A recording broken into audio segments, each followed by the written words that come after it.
අරහං. දකින්න කොටත් කේන්ති. මම දන්නේ ඔබත් මේ තැන ඉන්නවද කියලා ඒ වගේ ස්වභාවය. කරුණා කරලා හැරෙන්න. මොකද ඔබගේ කාලේ ඔබ ගත කරන්නේ මෙතන ඇවිල්ලා අපරාධේ. ඔබ දෙවියන් මැද එක්ක හරි සම්බන්ධතාවයක නැහැ. වගේ තත්ත්වය වගේ අම්මත් එක්ක ඕකනම්. නිදාස් වෙන්න. අම්මට හැමතිස්සෙම ඔයාලට තේරෙනවද? අම්මා ඒක බලාපොරොත්තු වෙනවා.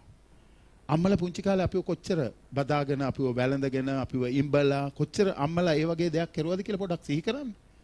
ඊට පස්සේ අපි උස් මහත් වුණාම අම්මලා ඒක අපෙන් බලාපොරොත්තු වෙන්නේ නැද්ද? දැන් ඒක ආපස්සට ඒගොල්ලන්ට කරන්න බෑ අපි. ආමෙන්. එපාද එහෙම කරන්න. ආමෙන් කියන්නවත් නැත්තේ. ආමෙන් කියන්නේ එසේම වේවා කියලා. ඒකත් ඕනේ නැද්ද? අම්මලත් එක්ක ඉවසිල්ලෙන් ඉන්න. වයසට යනකොට හරි අමාරුයි. වයසට යනකොට ලේසි නෑ. අම්මලා මුරණ්ඩු වෙනවා, හිතුවක්කාර වෙනවා. ඒගොල්ලන්ට ඕනේ දේ කරන්න ඕනේ. රණ්ඩු කරනවා. හරිද නේද? අම්මලා එහෙම තමයි. වයසට යනකොට එහෙමයි. දැන් මමත් එහෙම වෙයි තව ටික දවසක් යනකොට. තාම නෑ මම තාත්තා කෙනෙක් හැටියට වයසට යනකොට අපේ දරුවන්ටත් සමහරකට මාව රුස්සන්නේ නැති තැනට එනකම් මම ඉඳී. මම හැබැයි ප්‍රවේශම් වෙනවා එසේ නොවෙන්න. මමත් දේව දරුවෙක් ඉඳා. හුඟක් අම්මලාව දරුවන්ට රුස්සන්නේ බනිනවා, කෑ ගහනවා, අනාථ මඩමකට ගිහිල්ලා දානවා, වැඩිහිටි නිවාසයකට බාර දෙනවා. ඇයි එහෙම කරන්නේ අපි? යුතුයද එහෙම කරන්න? මේ දවසේදී ඔක සිහි කරගන්න. ඔබගේ අම්මා අසරණ වෙන වෙලාවේදී, වයස්ගත වෙන වෙලාවේදී, මුකුත් කරගන්න බැරි තැනට වැටෙන වෙලාවේදී ඔබ කොහොමද එයාට සලකන්නේ යන්නේ? රැවටෙන්න එපා. වැඩි කාලයක් යන්නේ ඉස්සෙල්ලා ඔබටත් එනවා ඒ කාලය. ආපුවම ඔබගේ ළමයින්ගෙන් දෙගුණයක් වැඩියෙන් ඔබට ඒක විඳින්න වෙනවා. මතක තියාගන්න. මම අද කිව්වා කියලා ලියා ගන්න ඩයරි එකේ. දෙගුණයක් වැඩියෙන් ඔයාගේ ළමයින්ගෙන් ඔයාට ඒක විඳින්න වෙනවා. ඔයාට ළමයි හිටියේ නැත්තම් වෙන අයගේ ළමයින්ගෙන් හරි ඔයාට ඒක කන්න වෙනවා. ඒක නිසා මේක බරපතල දෙයක්. ඉතින් බොහොම ඉවසිල්ලෙන් අම්මා කෙනෙක් කොච්චර ඔයාලා දෙන දෙයගේ වැඩි වැඩ රාජකාරිය කවදාද එයාට ගෙව්වේ? එයාට ගෙවන්න පුළුවන් දෙයක් කරන සේවයට. කවුද එයාට ගෙවලා තියෙන්නේ? එයාගේ සේවයට. ගෙවන්න බෑ. කවදාවත් ගෙවන්න බෑ. අම්මා කෙනෙකුගේ මෙහෙවරට. ඒ නිසා අම්මව ඉවසිල්ලෙන් දරා ගන්න. ආමෙන්. ඉවසිල්ලෙන් දරා ගන්න. අනිත් එක තමයි අපි හැමතිස්සෙම මේ ඒ අම්මලාට ඇහුම්කන් දෙන එක, අම්මලත් එක්ක කතා කරන එක. හුඟක් අම්මලා ඉන්නවා තනි වෙලා. ඒගොල්ලෝ කියනවා කවුරුත් නැහැ කතා කරන්න. ඒගොල්ලන්ව දානවා වැඩිහිටි නිවාසයකට, සල්ලි ගෙවනවා. රට ඉන්නේ පුත්තු දూరు සල්ලි ගෙවලා ඔක්කොම වැඩිහිටි නිවාස වලට දාලා තියෙනවා. හැබැයි කතා කරන්න කවුරුත් නැහැ. මම එක දවසක් වැඩිහිටි නිවාසයකට ගිහලා කතා කරනකොට ඒ අම්මා කිව්වා පුතේ මට අඩුවක් නැහැ හැමදේම තියෙනවා. ඒ වුණාට මගේ ළමයි නැහැ මගේ ගාව. ඒගොල්ලන්ගේ ආදරයක් මට නැහැ. ඒගොල්ලන්ගේ උණුසුමක් මට නැහැ. මේ ඔක්කොම මට වැඩක් නැහැ. ඒ අම්මා මට කියනවා. බලන්න මෙතන ඉන්න ඔබ දවසකදී ඔය වගේ තත්වයකට යන්න වෙයි හොඳේ. ඔබ හිටියොත් එහෙම. ඔබගේ නපුරු කමින් ඔබ දැන් ඉන්නවා නම් ඔබ අනිවාර්යයෙන්ම ඉන්න යනවා ඒ කාලේ වෙනකම්. නැත්තම් ඔබ විඳින්නේ නැහැ නේ ඒක. ඔබ නපුරු කමින් නම් දැන් ඉන්නේ ඔබ ඒ කාලේ වෙනකම් ඉන්නම යනවා. මං කියනවා යාඥා කරනවා ඉන්න කියලා. යාඥා කරනවා ඉන්න. යන්න එපා දැන් මම පොළවෙන්. ඉන්න විඳින්න ඒවට විඳින්න. විඳින්න ඕන නැත්තම් දැන් හරි දෙයක් කරන්න පටන් ගන්න. සමහරව හරි විරුද්ධයි මේ ඒගොල්ලන්ගේ දෙමාපියොත් එක වැඩ කරන විදිය. අනිත් එක හැමතිස්සෙම ස්තුතිපූර්වකව වෙන්න අම්මා ගැන. අම්මට ඕනේ ඔබගේ හදවතින් එන ස්තුතියක්. නිකන් ස්තුතියක් නෙමෙයි. දැන් අද නිකන් අද විතරක් නෙමෙයි. අදින් පටන් අරගෙන හැමදාම මේක කරන්න එනවා. අදින් අඩුම ගානේ පටන් ගන්න. අම්මට ස්තුතියක් දෙන එක අදින් පටන් ගන්නකෝ. කරලා නැත්තම් පුරුදු නෑ කියලා කියන්න එපා. එහෙනම් පුරුදු වෙන්නකෝ. සමහර කෙනෙක් පුරුදු නෑ ඒවා මට කියලා. එනිසා මගේ සහෝදරයා සහෝදරිය කවදාවත් ඔබට අම්මට දේවල් කරලා ඉවර වෙන්න බෑ. ඒ තරම් එතුමිය ඔබ වෙනුවෙන් මං වෙනුවෙන් කරලා තියෙනවා. ඒව සුළු කරන්න එපා. ඒ නිසා සුද්ධ ඔලියවිල්ලේ කියනවා දෙමව්පියන්ට ගෞරවය කරන්න. අම්මට තාත්තට ගෞරවය කරන්න.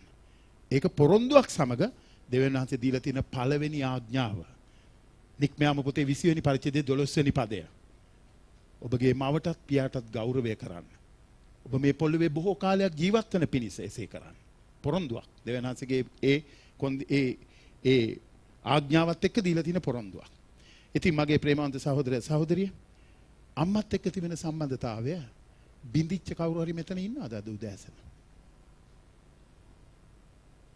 මොහොතකට ඒක සිහි කළා ස්වාමීන් වහන්සේ ඉදිරියේ අපි ආඥාවක් කරමු. අම්මා ඉන්නවද ඔබ ගාව?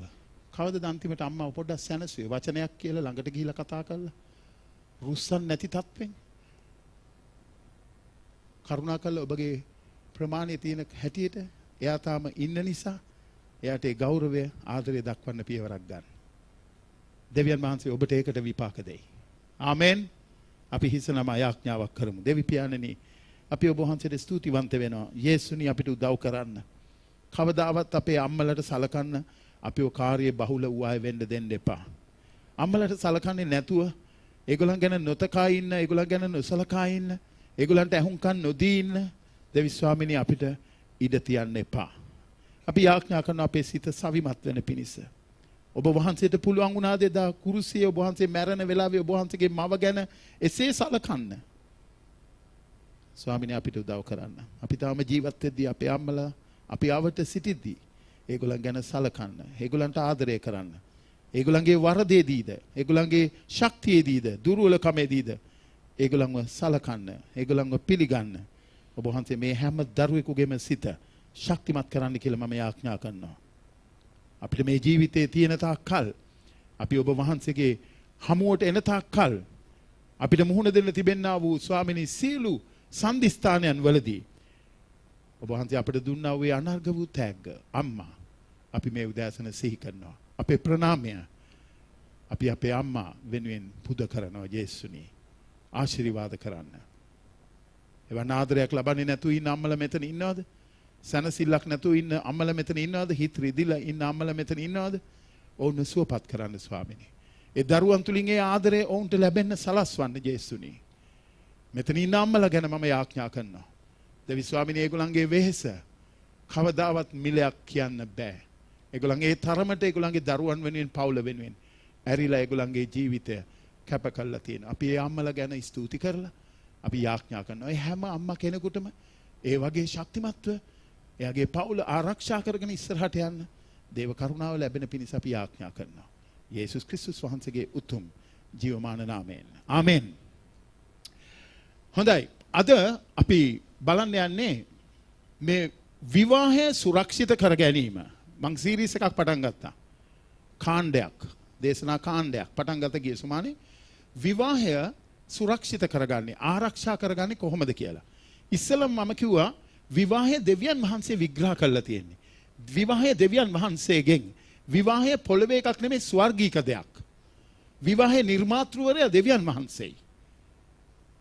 ඒක නිසා මේ දෙවියන් වහන්සේ විස්තර කරලා තියෙන දේ, විග්‍රහ කරලා තියෙන දේ වෙනස් කරන්න, අලුතෙන් අරුත දක්වන්න මිනිස්යාට කිසිම අයිතියක් නැහැ. කිසිම අයිතියක් නැහැ. මිනිස්යා විවාහය ගැන විතරක් නෙමෙයි. අද දවසේ බලන්න දෙවියන් වහන්සේ පිහිටවල තියෙන තව බොහෝ ප්‍රතිපත්තීන් ගැන මිනිස්යා අලුතෙන් අරුත දක්වන හැටි. ඉරිදා දවසේ ස්වාමින් වහන්සේගේ දවසේ নমස්කාරය එච්චර වැදගත් නැහැ. ඒක එච්චර ඕනේ නැහැ. ඒක අලුතෙන් අර්ථ දක්වලා. බයිබලයේ කියලා තියෙනකොට සතියේ පළවෙනිදා රැස් වෙලා මට ස්තුති දෙන්න. පඳුරක් අරගෙන වරෙල්ලා රාජ්‍යයේ වැඩේට දායක වෙන්න. බයිබලයේ කියලා තියෙනවා. ප්‍රේමයට සහ යහපත් ක්‍රියාවලට පොළඹවන පිණිස රැස්වීම අත නෑර පැමිණෙන්න කියලා. හේබ්‍රෙය පොතේ 10:24-25 වෙනි පදවල කියනවා. ඒක අලුතෙන් අර්ථ දක්වලා ඉරිදා නැති උනාට කමක් නැහැ. ඕහෙ නොගියට කමක් නැහැ. ගෙදර ඉඳගෙනත් ඕක කරන්න පුළුවන්. කඩේ යනකොටත් පුළුවන් ඕක කරන්න. මිනිසුනේ ඉරිදාට දෙවියන් වහන්සේ පළවෙනි සතියේ පළවෙනි දවසේ කියලා වෙන් කරේ ඔබට සතියක් පුරා කරපු දේ ගැන ස්තුති දෙන්න, උන්වහන්සේව සමරන්න, ගෘහයට එන්න. අද වැරදි ගැන්වීම යන්න පුළුවන්. එක එක්කෙනා කියන්න පුළුවන් ඔය ඉරිදා දවසේ එච්චර වැදගත් නැහැ, ඔය එන්න ඕනේ නැහැ, අපිට වෙන කොහේ හරි ගියත් කමක් නැහැ කියලා. ඒව බෑ. මම මේ සභාවේ පාලකවරයෙක් හැටියට, වැඩිමාල්ලෙක් හැටියට මම ඔබට බොහොම තදින් ඕක ගැන කියනවා. මොකද මේක පරණ ගිවිසුමේ ඉඳලා අලුත් ගිවිසුමට ගන්න තද ආඥාවක්. උන්වහන්සේ කිව්වා සබත විසුද්ධව පවත්වා පල්ලා. බල දවස් 6ක් වැඩ කළා. මේ දවස් අයිති මටයි. මේ දවසේ නුඹලා ඇවිල්ලා දෙවියන් වහන්සේට ස්තුති කරපල්ලා. දෙවියන් වහන්සේ කළා තියෙන යහපත් දේවල් මතක් කරලා ස්තුති කරපල්ලා. ආමෙන්. ස්වාමින් වහන්සේගේ දවස. අද සතියේ පළවෙනි දවස. තව සතියක් තියෙනවා අපිට මූණ දෙන්න. ඒ දවසට අවශ්‍ය කරන ශක්තිය ලබා ගන්න. යහපත් ක්‍රියාවල වලට අපි පොළඹවල තල්ලු කරන්න. සතියේ පළවෙනිද රැස් වෙන්න බයිබලයේ කියලා තියෙනවා. පරණ කිවිසුමෙත් කියනවා අලුත් කිවිසුමෙත් කියනවා. මේකට අලුතෙන් අර්ථ දක්වන අපේ මිනිස්සු. ඒ වැරදි ගැන්වීම වලට අහු වෙන්න එපා ඔයගොල්ලෝ හොඳේ. වැරදි ගැන්වීම වලට අහු වෙලා ලත වෙන්න එපා පස්සේ. කමක් නැහැ ඒක ගියට කමක් නැහැ. බැයිද එහෙනම් කමක් නැහැ. නොවැළැක්විය හැකි හේතුන් වෙන්න පුළුවන්. රෝගයක් වෙන්න පුළුවන්, අසනීපයක් වෙන්න පුළුවන්. මම ඔබට හැමදාම කියනවා වගේ මම අදත් ඔබට ඒ සාක්ෂිය කියනවා 1985 මම දෙවියන් වහන්සේ දැනගත් ඉඳලා දවසේ ඉඳලා අද වෙනකන් අවුරුදු 30 ගණනක් දැන් එක දවසක් ස්වාමීන් වහන්සේගේ දවස මගේ අතින් নমස්කාරය මගේ ඇරලා නැහැ. එක දවසක්වත් මගේ ඇරලා නැහැ. හැම දවසක්ම උන්වහන්සේ වදාගත්ත දවසේ මම අඩුම ගානේ සර්විස් දෙකක ඉඳලා තියෙනවා. මම කියන්නේ දෙවියන් වහන්සේගේ මහිමයට උන්වහන්සේ මගේ සාක්ෂිකාරයා ඔබ ධෛර්යවත් කරන්න. මගේ පුරාජේරුවක් දොඩවන්න නෙමෙයි මම ඒක කියන්නේ. මගේ කියන්නේ ඒක මට කරන්න පුළුවන් අයවට බැරි. මොකද ඔයාලට බැරි. මොකද්ද තියෙන වෙනස වාගේ මගේ? තීරණය. ඒකයි වෙනස. තව අර්ථ දක්වනවා මේ 10 කොටස් ගැන. 10 කොටස් දෙන්න ඕනේ නැහැලු. ඒක තමුන්ට ඕන විදිහට තමුන්ට කැමති දේවල් වලට බෙදන්න පුළුවන්ලු. එක්කෙනෙක් කියලා මගෙන් අහනවා පාස්සේ පුළුවන්ද 10 කොටස් මට එක මට ඕන විදිහට දේවල් එහෙම පුළුවන්ද? මම කවුද ඔයාලට කිව්වේ? නෑ එක්කෙනෙක් කිව්වලු. කමක් නෑ එහෙම කෙරුවට කියලා. අහුවෙන්න එපා, රැවටෙන්න එපා මේ බොරු වලට. ඒවා බොරු ඉගැන්වීම්. ඒවා දෙවියන් වහන්සේගේ වචනේ නෙමෙයි. වදනද නෙහෙමියා පොතේ නෙහෙමියා ඇවිල්ලා පවුර ගොඩ නගලා නෙහෙමියා ඇවිල්ලා নমස්කාරය පිහිටවල එස්රත් එක්ක මිනිස්සුන්ව පූජකයන්ව පත් කරලා යනවා. ආපහු එයාගේ රස්සාවට. එයා රස්සාව ඇරලා එනකොට ආපහු එනවා මෙයා සෝදිසි කරලා බලන්න මේක. ඒ බලන්න එන වෙලාවේදී දේවමාලිගාව වහලා පූජකයෝ කුඹුරු කොටනවා. කියවන්නේ නෙහෙමියා පොත. නෙහෙමියාට හොඳටම කේන්ති යනවා. නෙහෙමියා හොයනවා පූජකයන්ව. දේවමාලිගාව වහලා. පස්සේ නෙහෙමියා කුඹුරට ගිහලා මිනිස්සුන්ගෙන් අහනවා මොකද උඹලා මෙහෙ කරන්නේ? පූජකයෝ කිව්වා අපිව මිනිස්සු බලාගත්තේ නැහැ. අපිව මිනිස්සු බලාගත්තේ නැහැ. ඉතින් අපි කන්න ඕනේ. අපිට බඩගිනි. අපේ ජීවනෝපාය අපි හොයාගන්න ඕනේ. ඒක නිසා අපි ආව කුඹුරු කොටන්න කියලා. නෙහෙමියා මිනිසුන්ගේ රැවුල් වලින් ඇදලා, කොණ්ඩෙන් ඇදලා මිනිසුන්ට ගහලා, නෙහෙමියා මාර බරපතල ප්‍රොෆෙසර්ෙක්. ගහලා ඊට පස්සේ කිව්වා ගිහිල්ලා බලාගන්න ඉල පූජකයන්ව කියලා. අතනද දැන් මම ඔයාලට කියන්නේ මේවට අලුතෙන් අර්ථ දක්වන්න බෑ. අපි 10 කොටසක් කියලා නිකන් ඒක තියෙන්නේ අපිට නියමයක් ඇටියට. අඩුම ගානේ අලුත් ගිවිසුමට එනකොට කියන්නේ සතුටු සිතින් නොමසුරුව දීපල්ලා කියලා. ඔයාට බෑ ස්වාමින් වහන්සේගේ කොටස අරගෙන ඔයාට ඕනේ දේ කරන්න. එහෙම බෑ. ස්වාමින් වහන්සේගේ රාජ්‍යයේ වැඩේට දායකත්වයේ දක්වන්න ඔබටයි මටයි තියෙන අවස්ථාව තමයි ඒක. ඒක මගෙන් පටන් ගන්න ඕනේ. මම මෙතන පූජකයා හැටියට. දෙවියන් වහන්සේ මට දෙන ආශිර්වාදයෙන් මම දෙවියන් වහන්සේගේ කොටස අනිවාර්යෙන්ම වෙන් කරන්න ඕනේ. දෙවියන් වහන්සේගේ රාජ්‍යයේ වැඩේට මේක. හරිද නේද? මේවට අලුතෙන් අර්ථ දක්වන්න බෑ. ඔයාට සම්මාදම් ඇටියට වෙන කෙනෙකුගේ අවශ්‍යතාවයට උදව් කරන්න පුළුවන් ගැන මගේ ප්‍රශ්නයක් නැහැ. හැබැයි ඔයා කිතුමැතියෙක් හැටියට ඔයා දෙවියන් වහන්සේගේ උන්වහන්සේ කියනවා ලෙවි කතාවේ 27 වෙනි පරිච්ඡේදයේ 30 වෙනි පදය. මේක මට සුද්ධ දෙයක්. 10 කොට මට සුද්ධ දෙයක්. ඒක වෙන් කරපල්ලා මට. ඒකට අත තියන්න එපා කියලා. ඒක මට සුද්ධයි කියලා දෙවියන් වහන්සේ කියන්නේ. සුද්ධයි කියන්නේ මට කැප වූ එකක් කියලා. මේකට අලුතෙන් අර්ථ දක්වනවනේ මිනිස්සු අද. කරුණාකර ප්‍රවේශ වෙන්න. ඔයගලන්ට ඕනේද දෙවියන් වහන්සේගේ ආශිර්වාදය තුල යන්න? වචනේ ඉස්සරහ වෙවුලන්න පටන් ගන්න. ඔයගලන්ට ඕනේද දෙවියන් වහන්සේගේ බැල්ම ප්‍රසාදයේ ජීවිතේ ලබන්න? වචනේ ඉස්සරහ වෙවුලන්න පටන් ගන්න. තැලුණු බිලුණු හැදුන් තැලුණු හදවතක් එක්ක දෙවිඳුන එක ගමන් කරන්න පටන් ගන්න. යසාය 66 දෙවෙනි පදය. ඒතකොට දෙවියන් වහන්සේ ඔබ දිහා බලයි. දෙවියන් වහන්සේගේ ප්‍රසාදය ඔබට තියෙයි. ආමෙන්. ඔව් මේවා බරපතල ඉතිහාල කරන්න. දැන් මේවට අලුතෙන් අර්ථ දක්වන්න අදහස් වෙනකොට හැමතිස්සෙම ප්‍රවේශම් වෙන්න.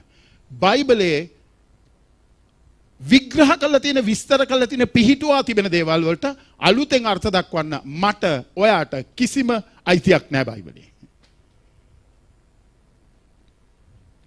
එහෙම කරන්න ගියොත් ඔබ දෙවියන් වහන්සේත් එක්ක ලොකු ප්‍රශ්නයකට මැදි වෙනවා. මම මේක ඉගෙනුවේ නැත්තම් මට ලොකු ප්‍රශ්නයක් ඕක. හරිද නේද? දැන් හුඟක් තැන්වල ගණන් දීමක් නැහැ. ওই දේවල් සම්බන්ධව ගණන් දීමක් නැහැනේ. එහෙනම් මිනිස්සු සමාජකාරට එහාට මෙහාට පැකිලෙනවා ඇති. ওই මිනිස්සුන්ට 1000 2000 දෙනකොට එච්චර ගාණක් නැහැ. හැබැයි ලොකු විදිහට සල්ලි හම්බ කරනකොට ලොකු ගණන් දෙවියන් වහන්සේගේ වැඩේට කියලා වෙන් කරන්න හදනකොට එනවා නිකන් පොඩි කල්පනාවක්. මේක මොනවා කරයිද දන්නේ නැහැ මේගොල්ලෝ අරගෙන. මේක මම දෙන්න ඕනේ එක එක්කිනාට. මේක මම මෙහෙම වියදම් කරන්න ඕනේ. ඔයාට එහෙම අයිතියක් නැහැ. ඔයා ඒක කරන්න දෙවියන් වහන්සේ ඔයාට දීපු දේ දෙවියන් වහන්සේගේ කොටස වෙන් කළා අයින් කළා ඉවරලා ඔයා කරන්න ඒක. සම්මාදමක් හැටියට. ඒක කරන්න කමක් නැහැ ඒක. අනිත් ඒගොල්ලන්ගේ අවශ්‍යතාවයන්ට උදව් කරන්න ඉදිරිපත් වෙන්න. හැබැයි දෙවියන් වහන්සේගේ නියමයන් වලට අලුත් අර්ථ දක්වන්න එන්න එපා. ඒක දේව නියමයයි. අලුත් කිවිසුමේ 10න් කොටසක් නැහැ. අලුත් කිවිසුමේ තියෙන සතුටු සිතින්. එතකොට ඊට වැඩිය බරපතලයි ඒක. වර්ධන සතුටු සිතින් දෙන්නේ කොහොම අපි ඉන්නේ අනුග්‍රහය කාලේ. දැන් ඊට වැඩිය බරපතලයි මේ දීම ගැන.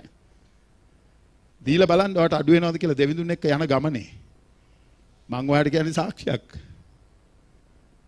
මේවට අලුතෙන් අර්ථ දක්වන්න අපිට බෑ. කවුරු හරි අලුතෙන් අර්ථ දැක්කොත්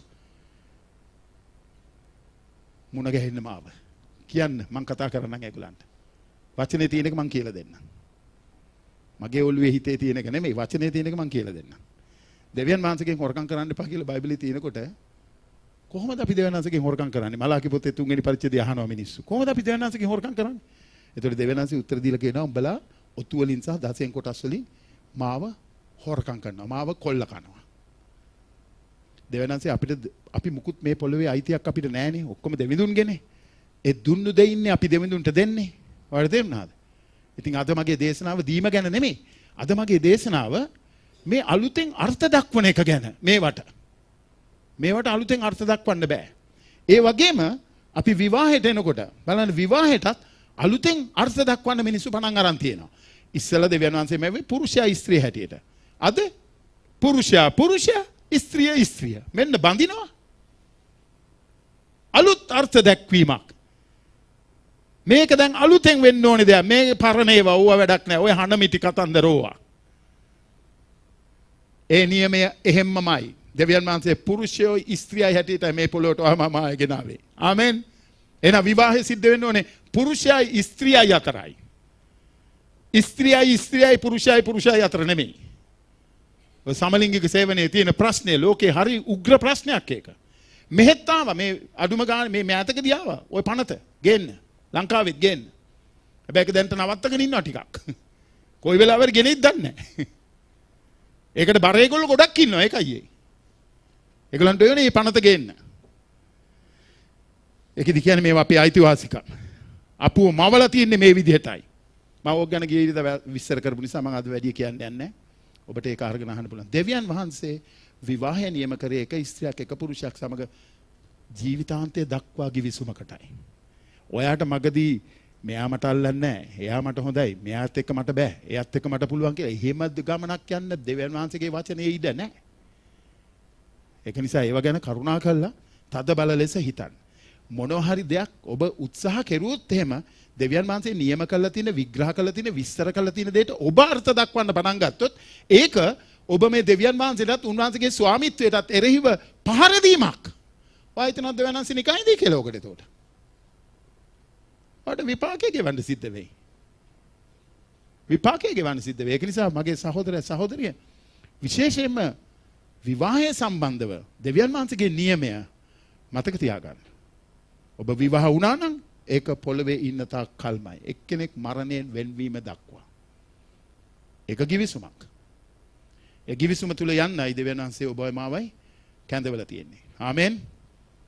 ඒක නිසා කිසිම අයුරකින් එයින් පරිබාහිර පිටස්තර වූ සදාචාර නොවන සම්බන්ධතාවයන් වලට ඇතුල් වීම බයිබලයේ සම්පූර්ණයෙන්ම තහනම්.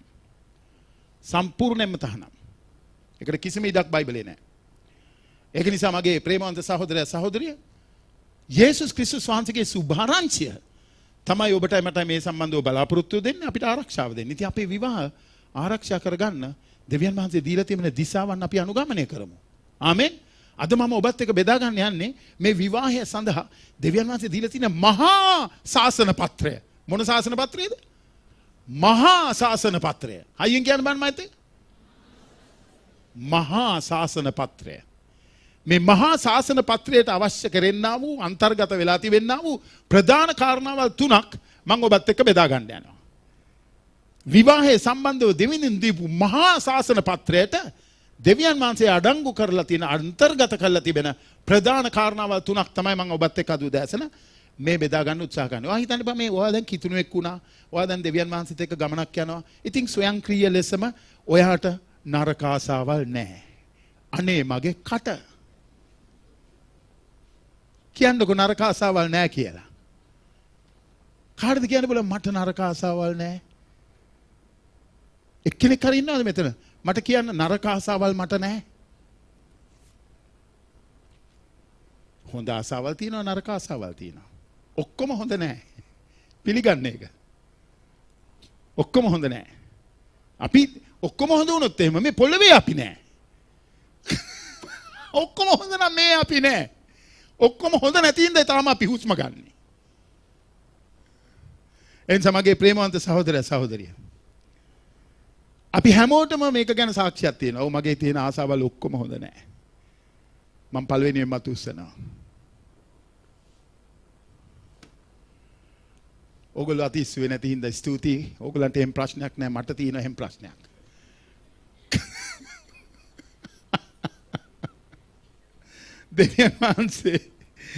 දෙවියන් වහන්සේ ස්තුති වේවා. අපි තව දුරටත් අද පාපයට වහල් වෙලා ඉන්න අය නෙමෙයි. රෝම පොතේ 6 වෙනි පරිච්ඡේදයේ 11 වෙනි පදේ මට මතක් වෙනවා. රෝම 6:11. මොකක්ද නේද ඒක කියන්නේ? ලස්සන කතාවක්. පවුලතුමා කියනවා රෝම වාසීන්ට ලියලා. රෝම 6:11 වෙනි පදේ ඉඳලා මෙහෙම කියනවා. ඔන්න මම කියවන්නම්. ඒක කියනවා එලෙසම නුඹලා පාපයට මැරී සිටින්නන් කොටද යේසුස් ක්‍රිස්තුස් වහන්සේ තුල දෙවියන් වහන්සේට ජීවත්ව සිටින්නන් කොටද සිතා ගනිල්ලා. පාපයට මැරිලා ඉන්නවා කියලා හිතා ගන්න. යේසුස් වහන්සේ වෙනුවෙන් ජීවත් වෙනවා කියලා හිතා ගන්න. මේ කිතුබැතියට කියන්නේ. ඔබටයි මටයි කියන්නේ. හරිද? එබැවින් නුඹලාගේ මරණීය වූ ශරීරයේ තෘෂ්ණාවලට කීකරු වන ලෙස එහි පාපය එහි අධිපතිකම් නොකරේවා. නුඹලාගේ අවයවයන් අධර්මිෂ්ඨකමේ ආයුධ කොට පාපයට බාර නොදී නුඹලාම මලවුන්ගෙන් ජීවත්ව සිටින්නන් මෙන් දෙවියන් වහන්සේට බාර වී නුඹලාගේ අවයවයන් ධර්මිෂ්ඨකමේ ආයුධ කොට උන්වහන්සේට බාර දීපල්ලා. කුමක් හේඳ නුඹලා ව්‍යවස්ථාව යටතේ ඉනවා අනුග්‍රහය යටතේ සිටින බැවින් පාපය නුඹලා කෙරේ අධිපතිකම් නොකරන්නේය. ආමෙන්. තවදුරටත් පාපය ඔයයි මමයි කෙරේ අධිපතිකම් කරන්නේ නැහැ. අපි ඉඩ දුන්නොත් මිසක් අපිට බලය දීලා තිබෙනවා උන්වහන්සේගේ අනුග්‍රහය තුල පාපයට එරෙහිව අධිපතිකම් කරන්න. පාපයට විරුද්ධව නැගිටින්න. පාපයට එරෙහිව අධිපතිකම් කිරීමේ බලය ආධිපත්‍ය මට දෙවිඳුන් දීලා තිබෙනවා. ඔබට දෙවිඳුන් දීලා තියෙනවා. ඔබගේ අවයවයන් ඔබට පාවිච්චි කරන්න බෑ අධර්මිෂ්ඨකමේ ආයුධ හැටියට දැන්. ඔබගේ අවයවයන් දැන් ඔබ පාවිච්චි කරන්න ඕනේ ධර්මිෂ්ඨකමේ ආයුධයන් හැටියට. එනිසා මගේ ප්‍රේමවන්ත සහෝදරයා සහෝදරිය ස්වාමින් වහන්සේගේ වචනේ මේ උදෑසන අපිට මතක් කරලා දෙන ප්‍රධාන කාරණාවල් තුනක් මේ මහා ශාසන පත්‍රය විවාහය සඳහා දෙවියන් වහන්සේ දීලා තියෙන. ඒකට අඩංගුව දෙවියන් වහන්සේ අන්තර්ගත කරලා තියෙන ප්‍රධාන කාරණාවල් තුනක්. පළවෙනි කාරණාව බලන්න දෙවෙනි පරිච්ඡේදයේ 24 වෙනි පදය. එබැවින් පුරුෂතමේ තමාගේ පියාද මව්ද අතහැර තම භාර්යාවට ඇලුම් වන්නේ ඔහු එක මාංශයක් වන්න ඕනේ. මේක තමයි පදය අපි අද සාකච්ඡා කරන. මේ පදයෙන් තමයි ওই මහා ශාසන පත්‍රය තුල අන්තර්ගත කරලා තියෙන ප්‍රධාන කාරණාවල් තුන මම ඉස්මතු කරන්න යන්නේ. පළවෙනි කාරණාව බලන්න පුරුෂතමේ තමාගේ පියාද මව්ද අත්හැර. ඉස්සෙල්ලා මොකද්ද වෙන්නේ? අත්හැරීමක් සිද්ධ වෙනවා. ඔබ විවාහ වෙනකොට ඔබ වෙනමම ඒකකයක් හැටියට මුල් පවුලෙන් වෙන්වීමක් සමු ගැනීමක් සිද්ධ වෙනවා. ඒක මේ අඩුමැවිල්ල දිහා බලන්න, කුරුල්ල දිහා බලන්න, පක්ෂීන් දිහා බලන්න. ඒගොල්ලොත් එහෙමයි.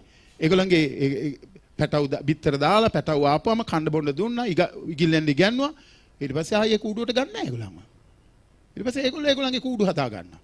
ඉතින් අඩුමැවිල්ලෙන් අපිට මෙච්චර දෙයක් දෙවනන්සේ පෙන්නලා තියෙද්දි අපේ ඒගොල්ලෝ අර කස්සෙම රිංගගෙන ඉන්නවා. කෝකස්සේද?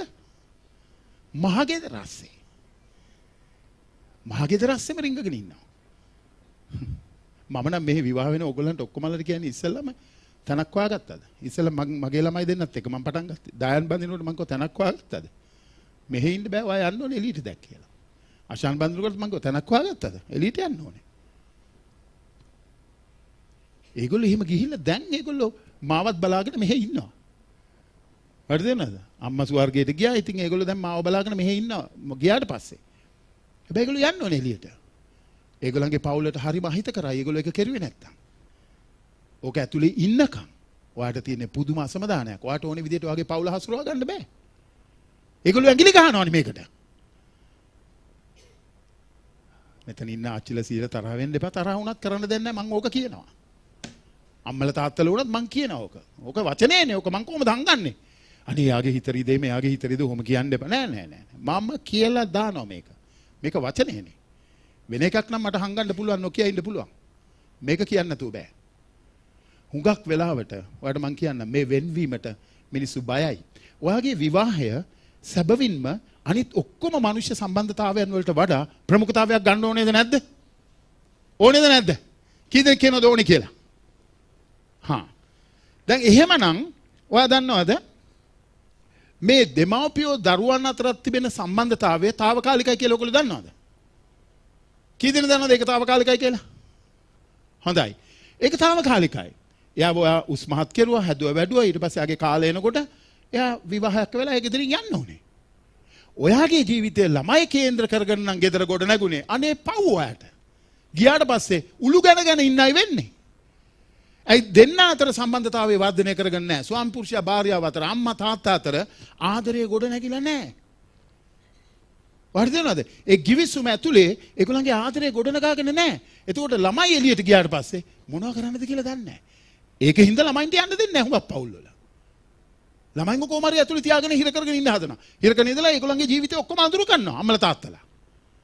ඒගොල්ලන්ට දෙන්න ඕනේ කාලය. ඒගොල්ලන්ට ගිහලා හැදෙන්න වැඩෙන්න, ඒගොල්ලන්ට හුරු පුරුදු වෙන්න, ඒගොල්ලන්ට එකඟ වෙන දේවල් තියෙයි, එකඟ වෙන්නේ නැති දේවල් තියෙයි, තරහ වෙන වෙලාවල් තියෙයි, කෑ ගහ ගන්න වෙලාවල් තියෙයි. ඒවට ඉඩ දෙන්න. මේක මහගෙදර ඉන්නේ නැද්දි ඔහොම කරපුවා මම අම්මා දුක මොකද පුතේ? මොකද දුවේ? ඊට පස්සේ උන අනිත් එකා වෙලුණා. මම දන්නේ නැහැ ඕගලන්ට ওই අත්දැකීම තියෙනවද නැද්ද කියලා. මොකද මම හුඟක් ওই පවුල් කවුන්සල් කරනකොට මට අහුවෙලා තියෙන ප්‍රශ්න. මේවා ඇත්ත. මේවා මේ අපරාධේ පවුල් දුක් විඳින අවස්ථා මේවා. වඩ දෙන්නද? ඒ නිසා මේකෙදී දෙමව්පියෝ දරුවන් අතර තියෙන සම්බන්ධතාවය తాවකාලික එකක්. ඒකනේ දරුවන් ඔයාට අයිති නැහැ කියලා කියන්නේ. එයාව පුංචි කාලේ ඉඳලා හදා වඩා ගන්න දෙවියන් වහන්සේට ගෞරවය මහිමේ දෙන පිණිස ඕගලන්ට ගෞරවය කරන විදියට ළමයින්ව හදා ගන්න. ඒකනේ මම උදේ කන්නවට කිව්වේ දරුවන්ට සමහර දරුවන්ට අම්මලා තාත්තලා අරහන් කියලා. හදාගන්න නැහැ පොඩි කාලේ ඉඳලා හරියට. අම්මයි තාත්තයි කුලල් කකා ඉඳලා හැමතිස්සෙම බොටු මිරිකගෙන ළමයි දැක්කේ ඒවා උන් ලොකු වෙනකොට ඊට හපන් උන්. ඒකයි වැඩේ. ඉතින් මගේ ප්‍රේමවන්ත සහෝදරයා සහෝදරිය අපි කිතු බැතයන් හැටියට ඊට වැඩිය ලොකු දැක්මක් දෙවියන් වහන්සේ මේ පෞල් ආයතනය ගැන අපිට බයිබලයේ දිසාවන් පෙන්වලා තියෙනවා. ආමෙන්. මේ මහා ශාසන පස්ත්‍රය තුල උන්වහන්සේ දිසාවන් අපිට පෙන්වලා තියෙනවා. ඒ දිසාවන් වලට අපි අවනත වුණොත් කීකරු වුණොත් යහපත්. එනිසා දෙමව්පියෝ දැන් දරුවෝ වැඩිහිටියට පස් වුණා. දැන් දායනුයි අශානුයි බැන්දා. දැන් ඒගොල්ලන්ට ඒගොල්ලන්ගේ වයිෆ්ස්ලා ඉන්නවා. පවුල් තියෙනවා. ඒගොල්ලන්ගේ ගෙවල් තියෙන්න ඕනේ දැන් ඒගොල්ලන්ට. දැන් ඒගොල්ලන් මට අර ඉස්සර හිටියා වගේ මේ යටත් වෙන්න බෑ. ඒගොල්ලන් යටත් වෙන්නේ එක එක්කෙනාට. මට ගෞරවය ඒගොල්ලන්ගේ අනිවාර්යෙන්ම දිගටම තියෙනවා. හැබැයි ඒගොල්ලන් මගේ අනසකට දැන් යටත් නැහැ. ඒගොල්ලන් වෙනම මේකකයක්. ඔයාලට තේරෙනවද මම කියන එක? අතවනන්න බෑනේ තේරෙනවද? වෙනම මේකකයක්. ඒකට ගෞරවය කරන්න දැන්. ඇඟිලි ගහන්න යන්නේ නැතුව. ඒගොල්ලන්ගේ ප්‍රශ්න ඇති වෙයි. ඒක මෙහානකොට. ඒගොල්ලෝ විසඳ ගන්න ඕනේ ඒවා. අවශ්‍ය වුණොත් ඒගොල්ලන්ට අනුශාසනාව ගෙනන්න පුළුවන්. තාත්තා ගාවට හරි එන්න පුළුවන් අනුශාසනාවකට. ඇවිල්ලා කතා කරලා මෙහෙම ප්‍රශ්නයක් තියෙනවා අපිට කිව්වම මම ඉදිරිපත් වෙනවා උදව් කරන්න. ඉතින් ඒක නිසා මගේ ප්‍රේමවන්ත සහෝදරයා සහෝදරිය තව දුරටත් බැඳලා වෙනමම ඒකකයක් වුණාම ඒගොල්ලෝ අම්මලා තාත්තලාට යටත් නෑ දැන්. ගෞරවය නවතින්නේ නෑ.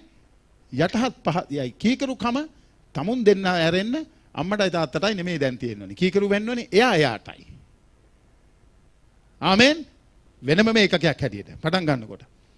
අපිට කියනවා නික්මයාම 20:12 වෙනි පදය දෙමාපියන්ට ගෞරවය කරන්න කියලා. මම ඉස්සෙල්ලා කිව්වා මාක් 7:9 ඉඳලා 13ට දෙමාපිය වෙනුවෙන් ඇරෙන්න. සමහර ඒගොල්ලෝ දෙවියන් වහන්සේට කරනවා කියලා දෙමාපියන්ට බලන්නෙත් නැහැ. අපිට දෙවියන් වහන්සේට දේවල් කරන්න දිනවා කියලා මේකේ තියෙනවා මේ. උන්වහන්සේ උන්ට තවත් කතා කරන උඹලාගේ නියෝග පවත්වන පිණිස උඹලා දෙවියන් වහන්සේගේ ආඥා එපා කරන හැටි කදිමයි. මක්නිසාද නුඹේ පියාටත් මවටත් ගෞරවය කරපන්න පියා ගැන හෝ මව් ගැන හෝ අගුණ කියන්න මරණු ලබන්නට ඕනෑ කියලා මෝසෙස් කිව්වේ. එහෙත් මාගෙන් නුඹට ප්‍රයෝජනවත් වෙන්න පුළුවන් වූ තිබුණ දේ කොර්බාන් එනම් පඳුරක් යයි යම් මිනිසෙක් පියාටත් මවටත් කිව්වොත් එතෙන් පටන් ඔහුගේ පියාටත් මවටත් උපකාරකාන්ට නුඹලා ඔහුට ඉඩ දෙන්නේ නැත.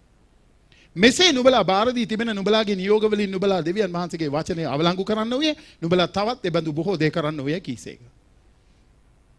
අම්මලා තාත්තලා සලකන්න විදියක් නැහැ අපිට සභාවේ වැඩ තියෙනවා.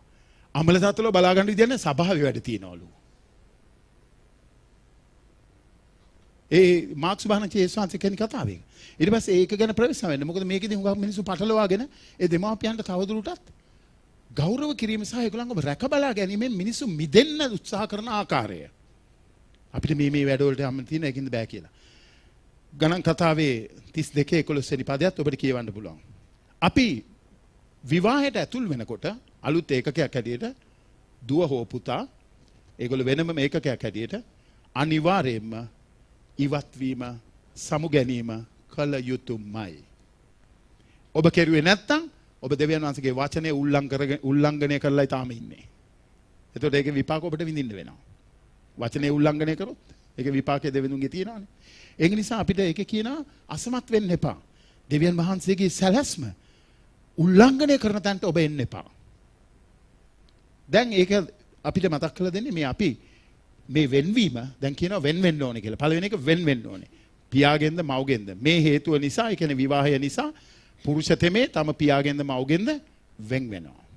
හරිද? පළවෙනි කාරණාව. ඒ වෙන්වීම බලන්න විස්තර කරනවා කාරණාවල් තුනකින්.